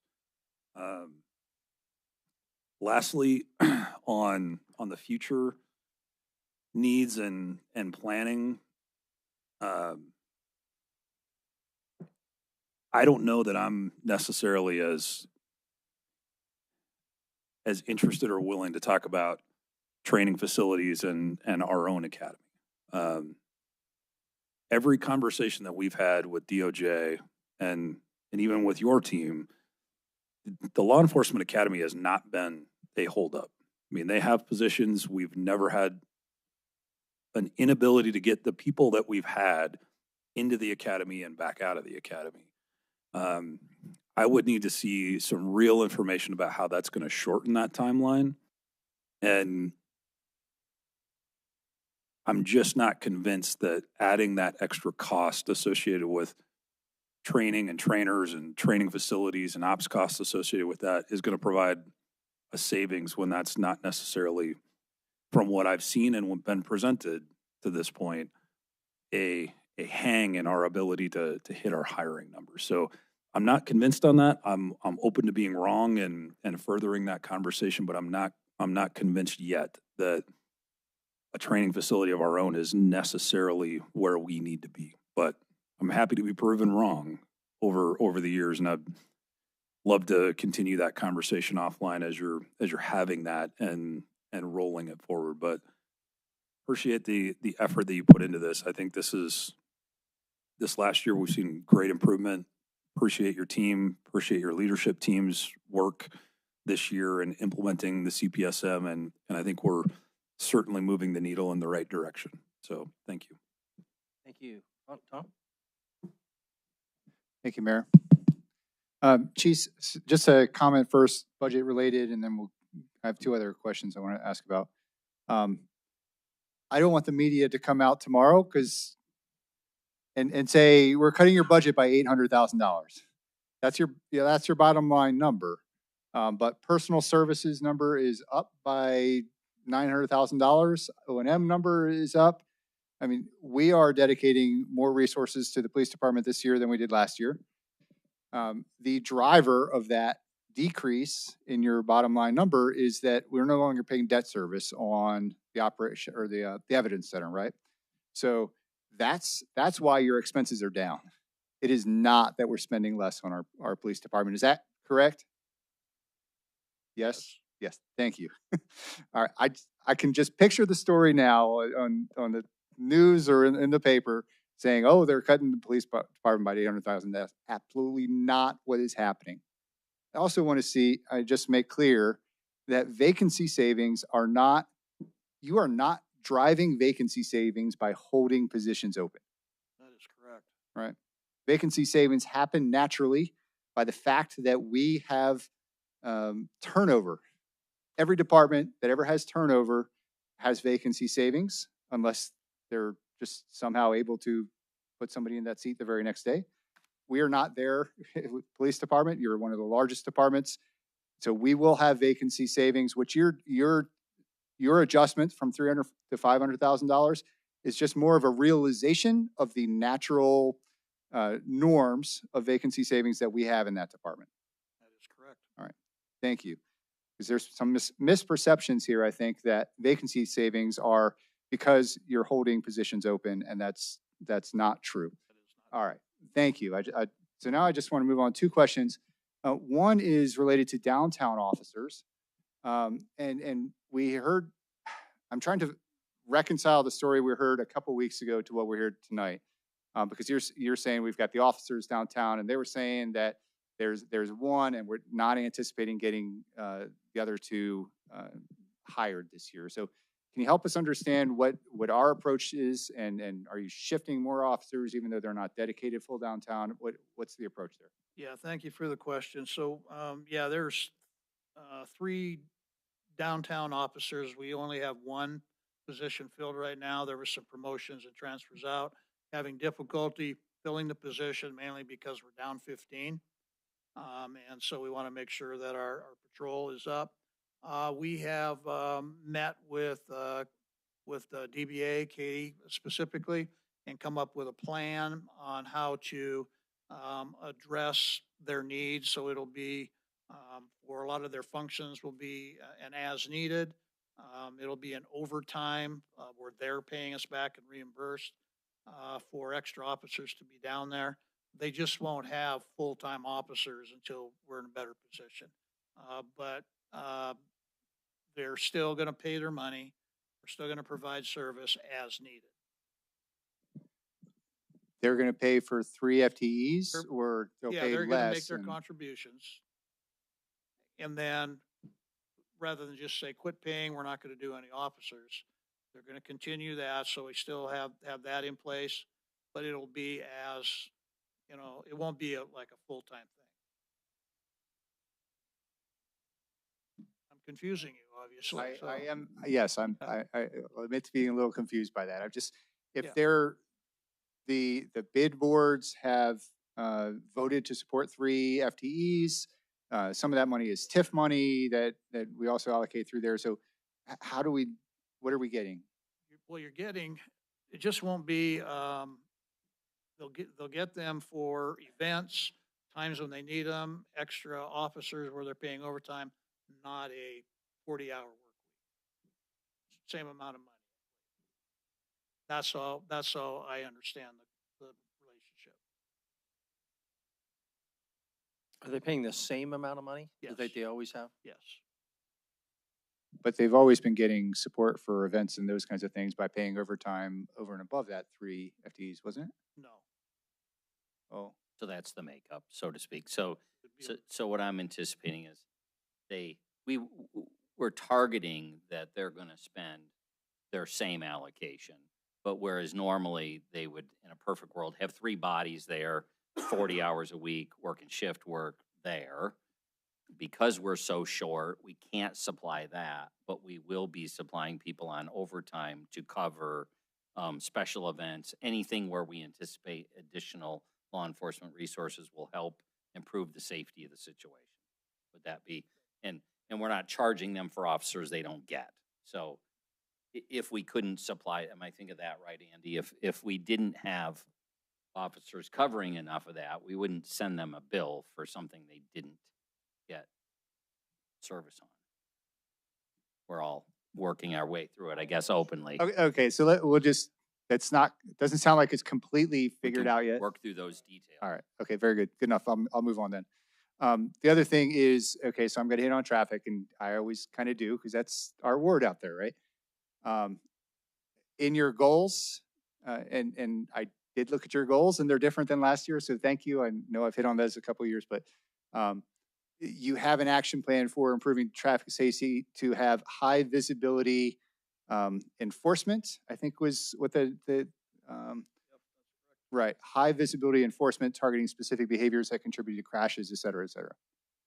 Saturday night, I was out walking with my wife on the Shiloh path. We saw some kids, I don't know, kids, driving up Shiloh. One of them was hanging out of the back seat with a video camera. He was filming 2 people on motorcycles next to him. One of them was preparing to stand up on his seat. The other one was riding side saddle. Right behind them were 2 tricked out Volkswagen Golfs that were revving at what must have been 150 decibels. And somehow there was a 3/4 ton flatbed racing by all of them and like they were standing still.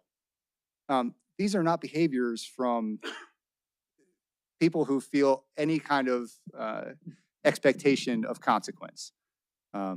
You know that, I know that, everybody knows that. When are we going to get this high visibility enforcement? What's the plan to put that out there so we can stop seeing this out there on the west end where all these roads are built like drag strips? Councilmember, it takes resources. I got a traffic unit right now that was out there working on the street racing and the problems in the parking lots for the last weekend. They impounded motorcycles, they put people in jail, they broke up the little parties in the parking lot. They did a great job on that particular detail.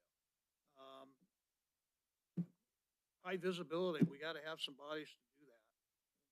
And we're strategizing as much as we can to hit the problematic areas. We know that Shiloh is a problem. We know that King is a problem. And that's where they were at. They were out at Shields. And I heard from the residents. They said, we saw you guys. So, all I can say, same response to Councilmember Boyette. We'll keep working on it. So I get that, and I get that it requires resources, right? But you're telling us that you're 17 down now. We will have to do everything we possibly can and cross our fingers and wish for luck to get close to full staff by the end of the year. Yet we have this action plan or action in our goals. Should we realistically expect that we will see this action this year? Yes. Okay, thank you. Okay, Councilor Kennedy, Councilor Neese? I just want to follow up. We received the Budget Finance Committee meeting of 5/14 of 25. And in that, it has police department patrol vacancy savings, 200,000, added an additional 200,000 in vacancy savings for timing of vacancies, originally included 300,000. And then the 2 police administrative support for 124,000. It wasn't made up. It was in black and white that came to us in the budget committee. I hope that we decide that that the patrol vacancy savings is exactly what people are inferring here. It's money that we could save in the police budget out of overtime and take the vacancy savings and the patrol vacancy savings out of there. I think it's very important, and it's very important that it comes back to the public that way. And you know, it's real interesting. I want 177 officers. Actually, I want more than that. It was a hard-fought battle to try to get the 8 officers last year. So it's interesting this year of the folks that are worried about traffic and things like that didn't support it last year. So I just want to say I would like that to come out. And if we're going to take anything, it will be noted there's 200,000 from overtime. Very good. Councilor Neese? Yeah, thank you, Mayor. I guess I'm going to echo Tom a little bit in the fact that had some, this is, you know, springtime, summertime, it's up on the heights too. And I'm sure your officers know that it's really across the city once the spring hits. And I think visibility is really the key action. I think he mentioned it, there's really not an expectation of consequences. And I think that needs to be happening when people are pulled over and getting ticketed and stuff like that. But let me ask you real quick here on this. So if you had 17 officers added to the roster today, how many would that be per shift? Or really, how many are hitting the street really to have an impact? 2 are going to detectives. Okay. Because they're short, and the balance will go to the patrol division. So 5 apiece. Five apiece for 3 shifts and 5 zones. So one per zone. Could be. Yeah. So we're really talking only adding 1 officer visibility in generally in the area that most people are at. You know, maybe 5 on the street, but 1 in the area that. You're adding 5 to a shift. Right now we have with our current numbers about 22 officers assigned per shift, and those are split over over the 7 days, so you add 5 to that. So now you have more than 9 minimum. You'd be able to double up beats, do special tasking. Okay, all right. I really hope we get to there because we've been looking for it for a long time. And I know when we did increase the officers, the last go around, we really didn't see a full increase of officers in the Heights. So I would hope we get more in the Heights this go around. I just got a question about the off-duty pay. You said you increased the rates on that because you were finding it was in the hole sometimes. Are these rates that they pay on this, is this overtime pay that they're getting, or is it part of their work time that they're getting so that they may work at an event and then they work in the city and they're getting paid overtime in the city because they worked at somewhere else? It's not an overtime. So, sometimes it can be. It's whatever you negotiate. But there's off-duty pay, and there's a set hourly rate for that.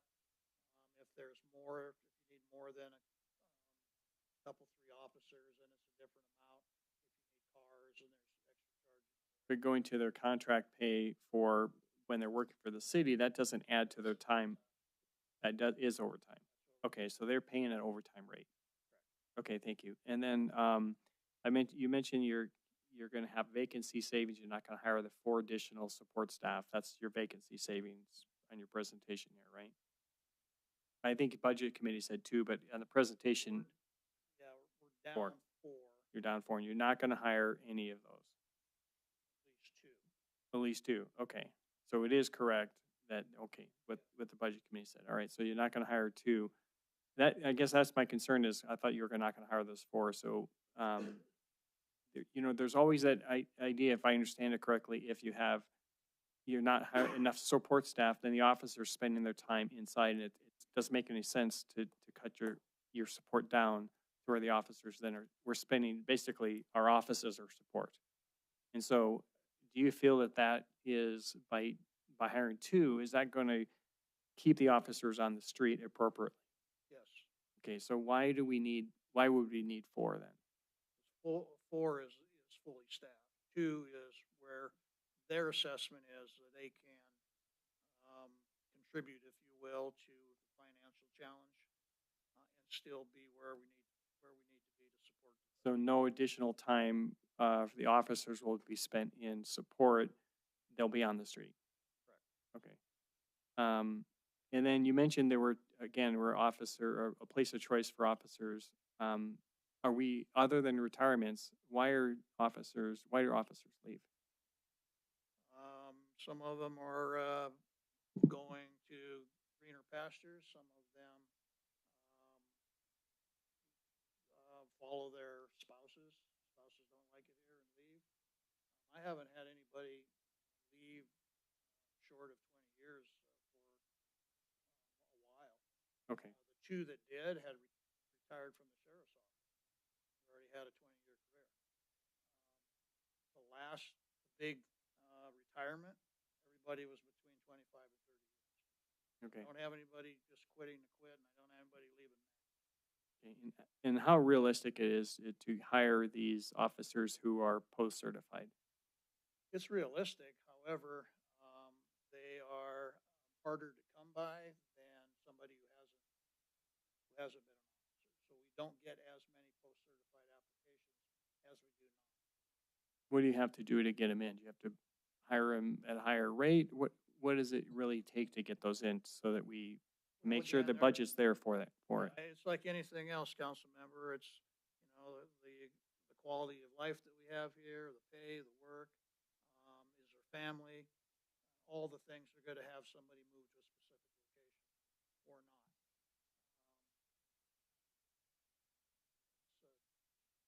A lot of people leave big cities and come here because they think it's slower.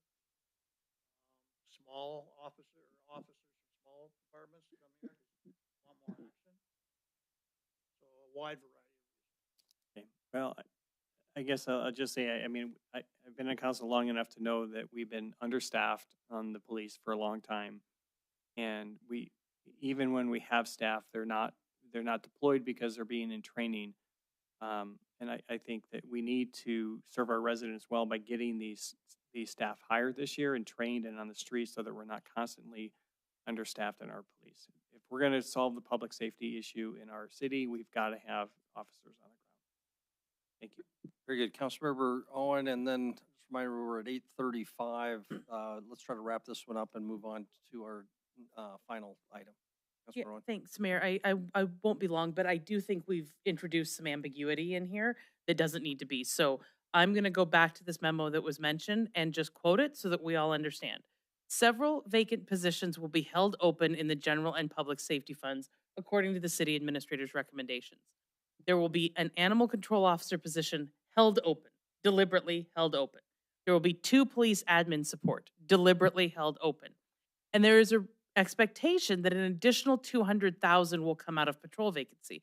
Now, it doesn't say that there will specifically be held open, but the reality is, were we to not have vacancy savings, you would have to hold 2 patrol position open to achieve that extra 200,000. I think with the timelines to get people in, hired and trained and all that, there's going to be an accumulation of vacancy. But the bottom line is the recommendation from the city administrator to the budget committee, at least, was the potential for 2 patrol positions to be held open. So I don't want us to be, as we're looking here, convinced that the police department's fully intact and everything's okay and this is hunky-dory. We're talking about leaving positions open, including, I think, as my colleague correctly points out, an administrative burden that can slow things down. So I just think it's important that we not muddy the water. There is a recommendation from the city administrator to hold a number of positions inside and outside of the police department intentionally open, based on the memo that was given to us on May 14th.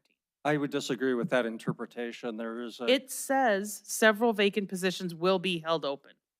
Referring think they're- to the animal control and the 2 administrative positions, my reading of what you just read, or my understanding, is that there was an expectation that they would be necessarily left open because of the lack of availability.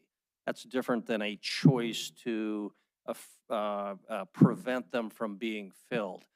If there were an opportunity to fill them, my understanding was always they would be filled, in which case we would have to do some serious scrambling. That's the point, is we'd have to find the funding for them. Absolutely. So the strategy is to hold them open to meet the budget targets. I will leave it to the city administrator to speak. He wrote it, but that was my interpretation at all times when, every time that was presented. But go ahead, Chris. I think however the council chooses to place the money in the budget, whether you want it in overtime or an salary line item, that's totally your guys' call. That's not an argument interested in being in the way of between the 11 of you. The budget is not being put together with any vacancy savings, deliberate vacancy savings in the police department of officers. The math on the history is that it is likely to be $500,000 down, $500K down. The equivalent of that, yes, in round numbers, is 5 officers. I've authorized over hiring since the first day I've been here, and we've only stopped it once for a couple of weeks or months where it looked like we were going to go over budget. So that was the approach we were taking here. Absolutely deliberately not leaving any CSOs or sworn officers vacant to have vacancy savings. And yes, if the chief was successful and the department was successful at looking like we were going to be over, we would be at this table, at the Figuring it budget out. table, proposing ways in which to fill that. So again, however the council wants to put it in the budget, obviously we support that. There's no, administration is not standing in the way of hiring competent people to do that job. And we've done nothing over the past 6.5 years to limit post-certified hires. That's been a strategy all along, to get as many post-certified as we can. Again, as long as we're hiring qualified candidates to do the job. And Chris, just to clarify, my understanding is that you don't have any problem with what Councilor Kennedy and Councilor Abschleiter were proposing about reducing the overtime budget, but you would want everybody to know that we might have some serious issues. We'd have to monitor that if that was the approach in the budget. I support that strategy. If that'll help us get to where we want to get, I'm fine with that. The only thing I would like to try to differentiate is administration did not propose, has not, will not propose deliberately leaving sworn positions vacant in order to meet a budget target. All right, let's move on to our final item on our planning community development and let the chief go home. Thank you, chief. Yeah, don't avoid Shiloh. Gotta go out to Shiloh and let her rip. Better than the Heights.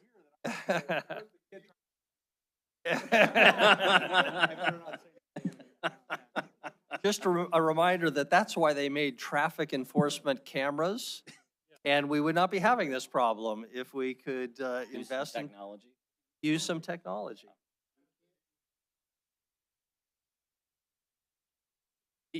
For traffic Okay. enforcement purposes, yeah, according to state law. Exactly.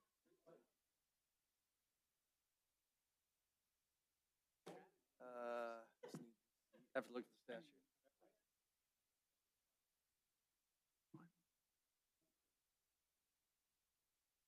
Okay, but you're saying a street light. Okay. Yeah.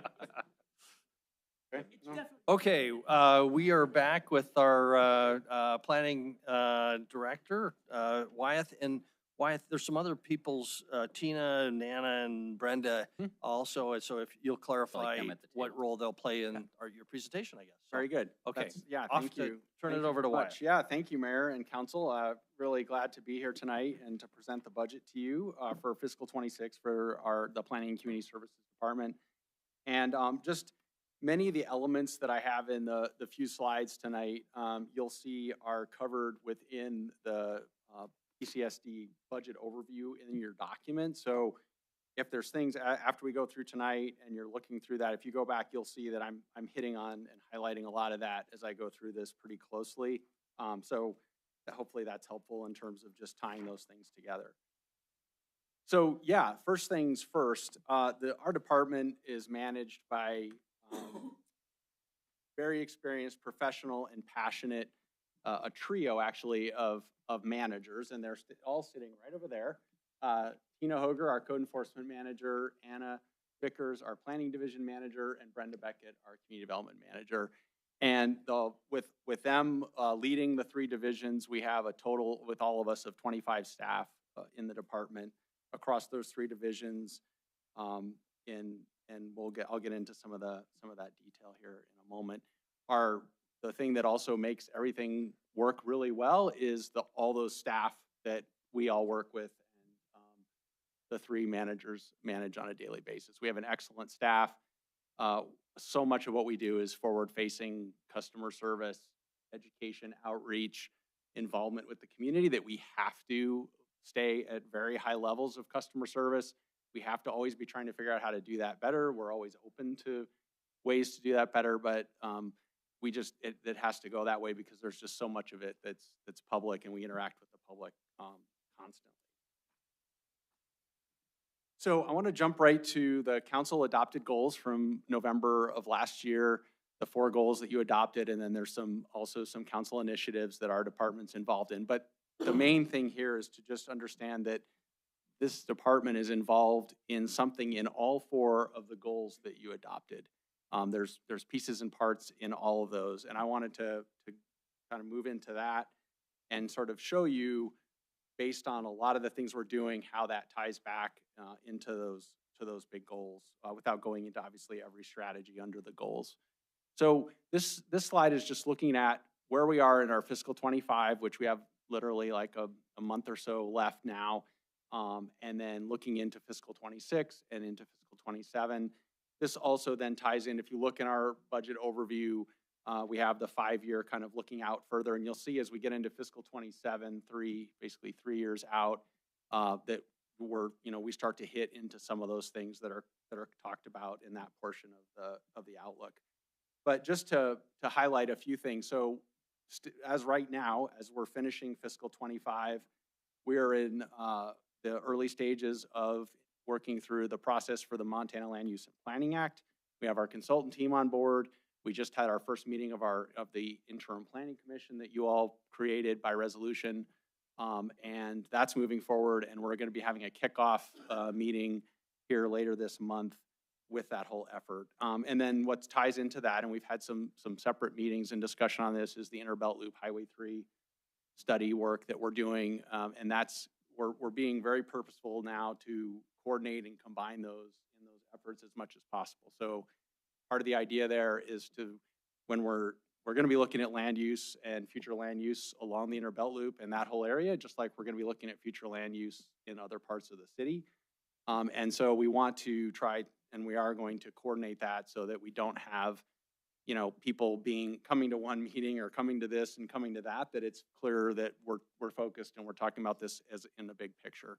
We've already met with all the landowners along that Inner Belt Loop corridor and gotten feedback from them and informed them and are engaging them as we get into that future land use planning that we'll be doing. So that's a big piece that's happening now, and it's going to be going here into next year. South Billings Boulevard Rural District expansion, we're under contract now with Pioneer Technical Services to help us with the finding of blight analysis. Had a kickoff meeting with them and with Public Works, GIS, Planning, Parks, to get information to them, to look at the infrastructure status, deficiencies, what's happening in that area for the expansion consideration. And we're looking to bring that to you in July to give us the, you know, basically show you what we found with the blight determination and then say, yep, great. And then we start the actual formal processes then of setting the public hearings. We have to have some community meetings. We have to invite everyone from the entire current district and everyone from the triangle area that we're looking at. So I foresee that to be an exciting time to go through that part of it. But I know the council, at least from everything I've heard up to now, is wanting to continue to move that forward. And so we're in that process right now. And we're actually looking at the study area boundary to be a little bit bigger than what we showed you before, to really get all the way over to the refinery, to the city limits on the east, all the way up to the railroad on the north, and then capture some areas that border the South Billings district and down actually by the sugar factory in Wilson Park. So that'll be the study area. We can do that. And then if you decide to shrink that a little bit, that's great, but at least we'll have covered that whole thing. We're also in the process of bringing on and interviewing for staff. We have a variety of vacancies that are some that have been open, some that are closing, others that are open. We just hired our neighborhood planner position. Tate Johnson, who was one of our planner ones, has taken that position. So we'll be working now with vacancy that she's created. We're in the process of interviewing for a multimodal planner position that was vacated by Elise Manat, who's our transportation planner. And we're in the process of interviews concluding for our zoning coordinator for Nicole Cromwell, who retired. So we have a lot of that going on, and there's going to be some onboarding going on, obviously, for a while as we get those positions filled, and then if we have to deal with any other internal vacancies. Excuse me. Going to 26. So now we're into the new budget. We're obviously Malupa and the Inner Belt Loop work is going to be going on till May of 2026, that spring period. Neighborhood plans, after we have Tate onboarded, then she's going to start looking at the other neighborhood plans that are on the docket to start getting those prioritized and figure out which next ones we will be starting going into next year, as we will have concluded the West Billings neighborhood plan and the Heights, but there's about 6 or 7 more that need to be addressed. So she'll be tackling that. And then we're anticipating to bring to you here sometime early in fiscal 26, the LB Lofts project that Homefront is completing up in the Heights, and the financial piece of that, a recommendation for our community development board, and then also anticipating potentially if there were additional applications later this year, like with the Family Justice Center, that we would reopen that process as we're into fiscal 26 with our new consolidated plan and the budget that you approved. 802 Yellowstone demolition, we're expecting it between literally now and September. We provided the demolition bidders with a window, which was more fiscally strategic to get them to give us good prices and get that done. We're coordinating with Big Sky Economic Development through their EPA Brownfields program. So that's moving forward. So we'll be seeing that come down here in the next few months. Like I said, we're giving them that window into early fall. And then MPO changes and work that's going to be happening there. We've talked about this a little bit. You're going to hear more about it actually literally in the next month as we put our work program together for the Metropolitan Planning Organization for the transportation planning. But we're going to be looking at changes to the PCC structure and some of our other, our urban area and some of those things as we go forward. So that's going to be a big project, but we need to do that per MDT and federal highway recommendations, and also to just be better set up and aligned as we go into the future here with the overall urban area. And then the art policy, which has been a long time coming. We're going to bring that to you here in July for a work session, and then hopefully get that moving forward. And then as you move into 27, the next year, obviously implementation of the Land Use Planning Act. And then we get into some potential redevelopment of 802 Yellowstone after we've demoed it, cleared it up, and gotten it ready. We'll have to start our long-range transportation plan, our next update there.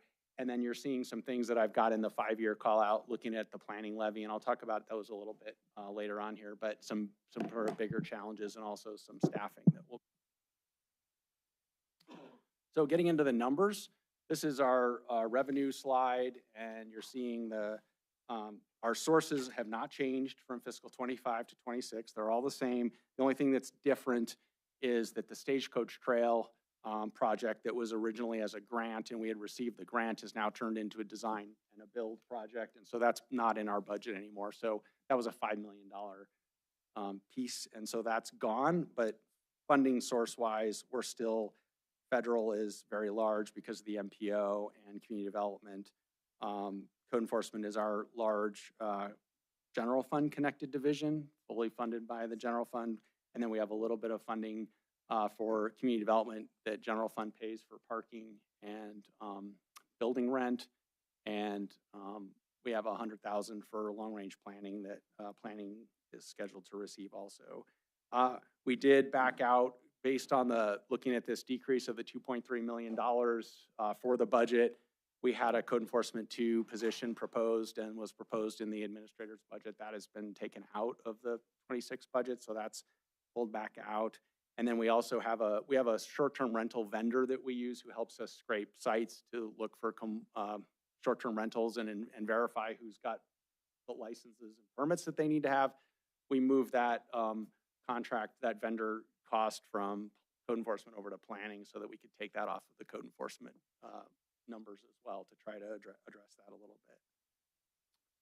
I like this slide. This is showing you where the revenue is coming to the different divisions, and it really shows you that on the federal grant and federal funding side, that's huge. Community development is mostly federally funded, obviously through HUD, and then planning has a very large portion. That's the transportation planning federal money that we then use and match to mainly to our countywide planning levy that we collect to leverage that for staffing, projects, programs, et cetera.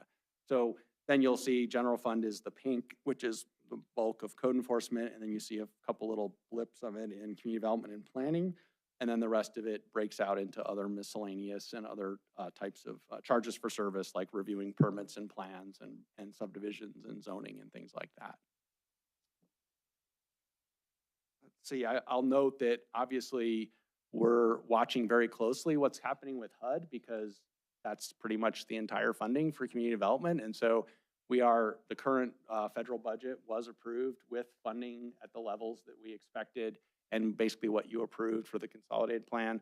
But we'll be watching that very closely as the next budget gets put together because right now HUD is a major target there. And so we don't know what we're going to see there. It's going to really depend on what Congress does, but that's where those federal amounts are very important.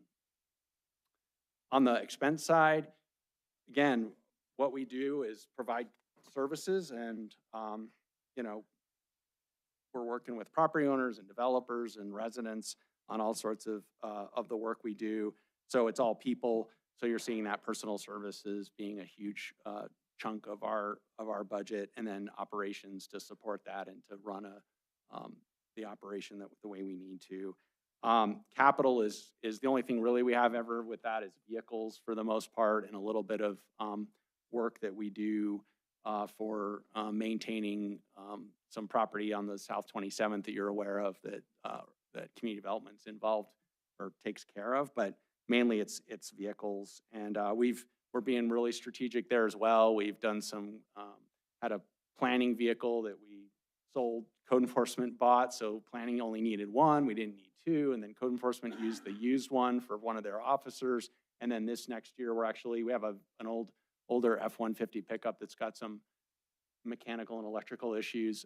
Fleet is gonna buy that and use it just for short-term errands and stuff, and then we're gonna replace that with the ERP and some of that vehicle sales money to replace that. So we're trying to be really careful and aware of how we do that. But literally the vehicles is the capital that we have. And then that transfer out is actually the ERP for equipment replacement for planning and code enforcement. Just looking at our 6-year trend, you can see going into 26 that our revenues are exceeding expenses, which is good. One of the things that happened from last year is we did see some decreases in expenses from fiscal 25. Part of that is spending down the home ARP allocation that we had from that extra allocation for some of the community groups that are providing services there. We saw a pretty big drop in our historic preservation dollars. We had some special grants we received in the last couple of years, and now we're back to just kind of the normal $6,000 that we get for that. So that went down quite a bit. Some decreases in our MPO project fund estimates, and then actually vacancy savings that we had, as I mentioned earlier. Some of the positions have been open for a while, some filled, others opened, and so throughout 25 we've been seeing that fluctuating. And then the other thing that changed, with the decrease, is the council had approved $200,000 for us for our land use planning and future land use map work. That's was a one-time allocation. It's now in our budget, and we're moving it forward 25 to 26. But there's not another one, so that's not there won't be another increase with that as well. So getting into challenges and opportunities. And again, this ties into what you'll see in the overview that you were provided. Just talking through a few things in each division. So code enforcement, as I said, we're not going to be moving forward with the code enforcement officer 2 position for this fiscal year, but that is a real need. We have one commercial officer who covers the entire city, and that position is doing all the commercial, site signs, graffiti, compliance for short-term rentals, business license, illicit massage business oversight, and a variety of other things, a lot of graffiti abatement work. And so that we really are not as effective as we could be if there was another position there doing that and dividing that up better across the city. So we'll be back to talk about that again in 27, but that's a challenge that we're gonna just have to work through in this year. The other thing that we continue to really work hard on is property abatement coordination with the nuisance properties with all the other departments, public works, police, fire, building in some cases. And that coordination and that effort is really critical. And when you're talking about like the law enforcement piece that we just heard from the chief, like a sure way to be more efficient with officers and the law enforcement and fire department as well is to make sure that you don't have properties that are attractive nuisances, that are attracting arson, that are attracting people doing, nefarious things in those buildings. And so the more we can get on those and we have that and we're proactive and can work with them and have code enforcement there, the fewer of those issues we have later. So that's a really important piece, and that coordination continues to be important, and we keep working at that. On the community development side, again, our big challenge there is that as I've been calling it, sort of long-term service agility. We just have the grants that we administer, and we just fund the staff with those grants. There is nothing else we can be doing there the way it's structured right now. And so we did request an FTE for a grant technician in that division because we really need to work on policies and procedures. We need some support with our data entry into the HUD system. And, but we don't have, there's no funding source for that through HUD. We're using our administrative amounts out of those grants to pay the 4 staff that we have. So that obviously, you know, that wasn't recommended through the administrator's budget, but also with the decrease, the $2.3 million decrease, that kind of had to not go forward anyway. But we're certainly going to have to keep pursuing that in terms of how we have some more capacity there. The other piece that's important, that's been brought up by the council is also this idea of how does the city get involved more in like affordable housing and homelessness and some of these other social issues and programs, and how it's working within the community. And my proposal to you to consider going forward is first to do some homework and research and figure out what kind of model might work if that's in fact something that the city wants to do. There's other communities that have put together different programs. One of them called Community Innovations literally has a few staff who they focus on those things. They're funded, and this example is out of Missoula, but there are several in the state. And I would encourage the council, if this was of interest to research, would be to actually go talk to them, visit with them. We've done a very preliminary research, but there's some different ways you can approach that. They have different funding mechanisms. Sometimes it's general funds, sometimes it's urban renewal funds, a combination, sometimes it's other levies. So there's different ways to approach it. But I think if the city really and the council really wants to look into that in the future, there's some ways to, the first thing would be to look and say, okay, how are other communities doing this? How do we want this to work? And, you know, do we want to make that move? So the first part would just be a sort of a research approach for that piece. In terms of planning, we continue to have a challenge with long-range funding for long-range planning and that capacity. Obviously, the council was extremely, you know, forward-thinking to put the funding forward so we could address the legislative change and the Land Use Planning Act and that. But the biggest and most, the way you can impact this in the best way is to look at increasing the countywide planning levy. That's not something we're going to do this year. Probably not next year, but it's something, if we're going to have that conversation, it's a city and county conversation. It would be a way to get something that would be stable, consistent. Everybody pays. I think they pay about $4 a year right now, $3 or $4 a year, 1.26 mils. So there's some potential to be able to do something in the future there. And so we encourage that discussion and to look at that in the future. The other piece, the Parks and Rec bond that failed in 2023 had a proposal for some annual funding for basically grant match for multimodal projects. Potentially there could be maintenance. You could deal with maintenance dollars and address some of those issues in there. That obviously didn't happen. We continue to be limited by the fact that there is no source of funding annually for some of those projects, some of the issues that we get involved in. Last year was a great example when the council transferred $600,000 from the parks budget to help with the match for the Stagecoach Trail project. There are other, you know, if there was a different funding source for that, we would not be having to make those kinds of decisions. And we just had a recent situation working with Public Works with the reservoir project where there's the reservoir connects from the north side of Hesper to the south side. There's an opportunity to put a pedestrian walkway underneath Hesper. They're digging down to do, I mean, it's right there, it's ready to go. Hesper's closed.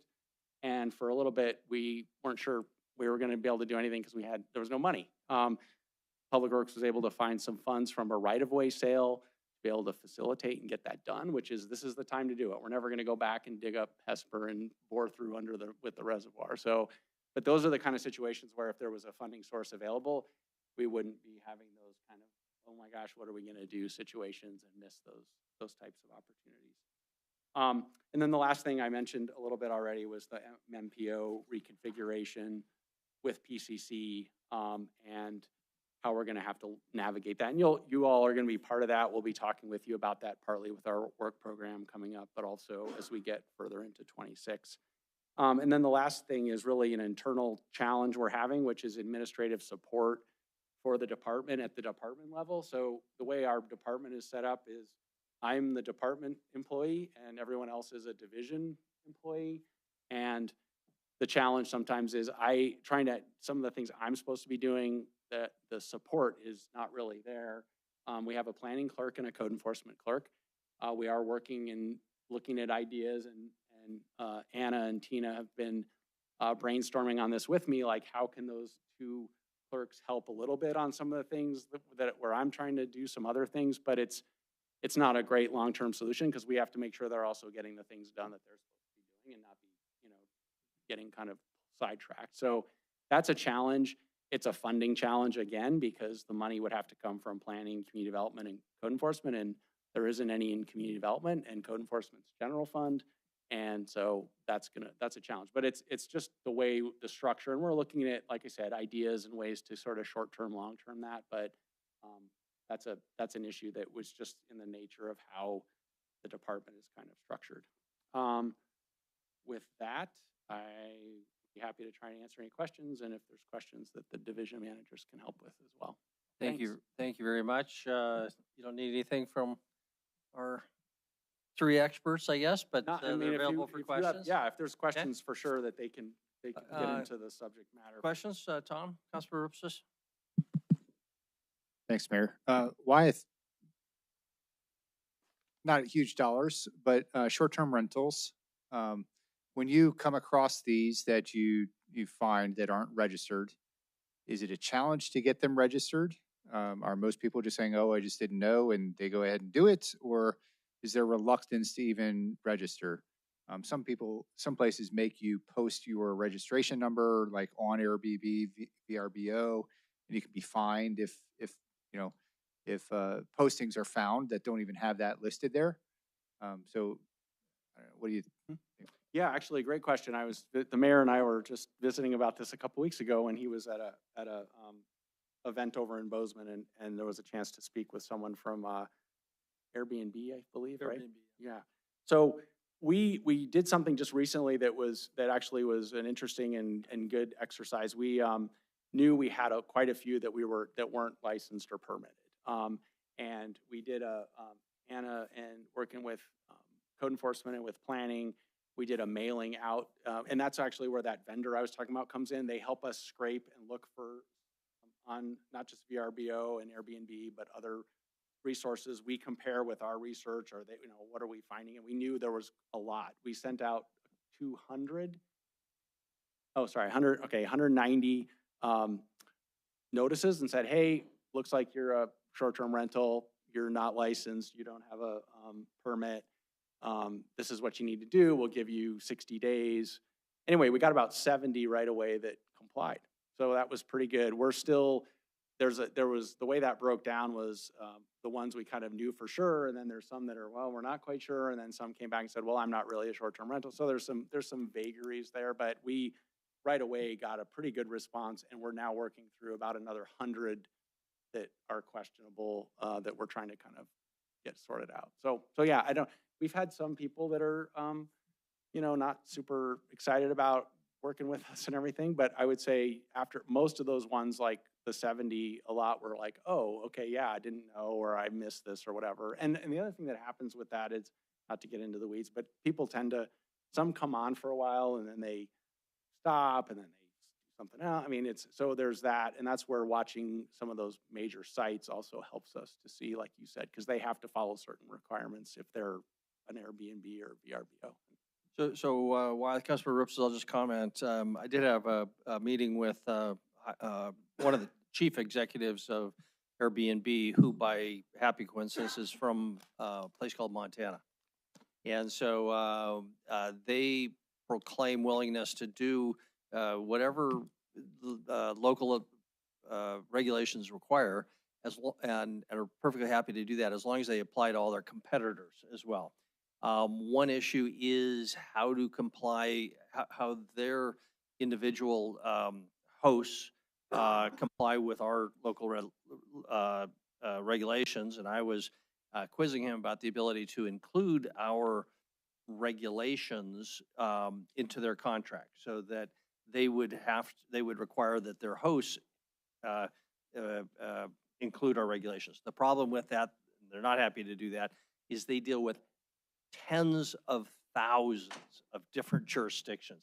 And so it becomes impossible for them to do that. However, what I propose to them is that, well, what if here in Montana, we had a central location where all of any community that wanted to participate put their short-term rental regulations into a single statewide database.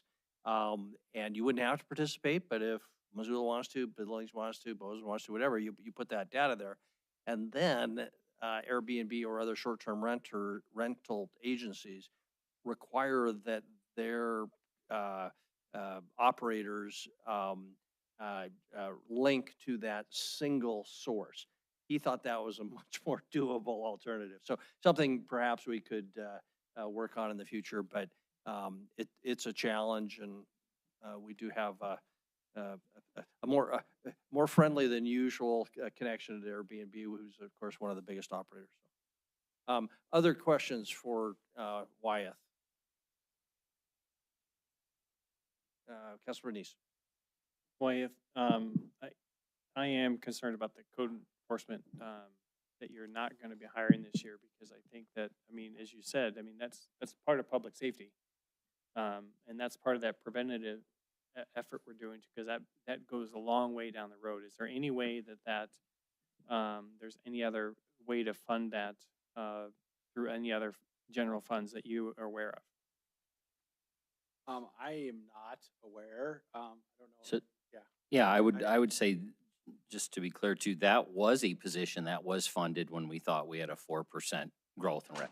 So it was a priority. This is not a leaving a vacancy. This is an additional A new position that was FTE cut, right? Yeah. that I strongly supported and believe we should figure out how to get there.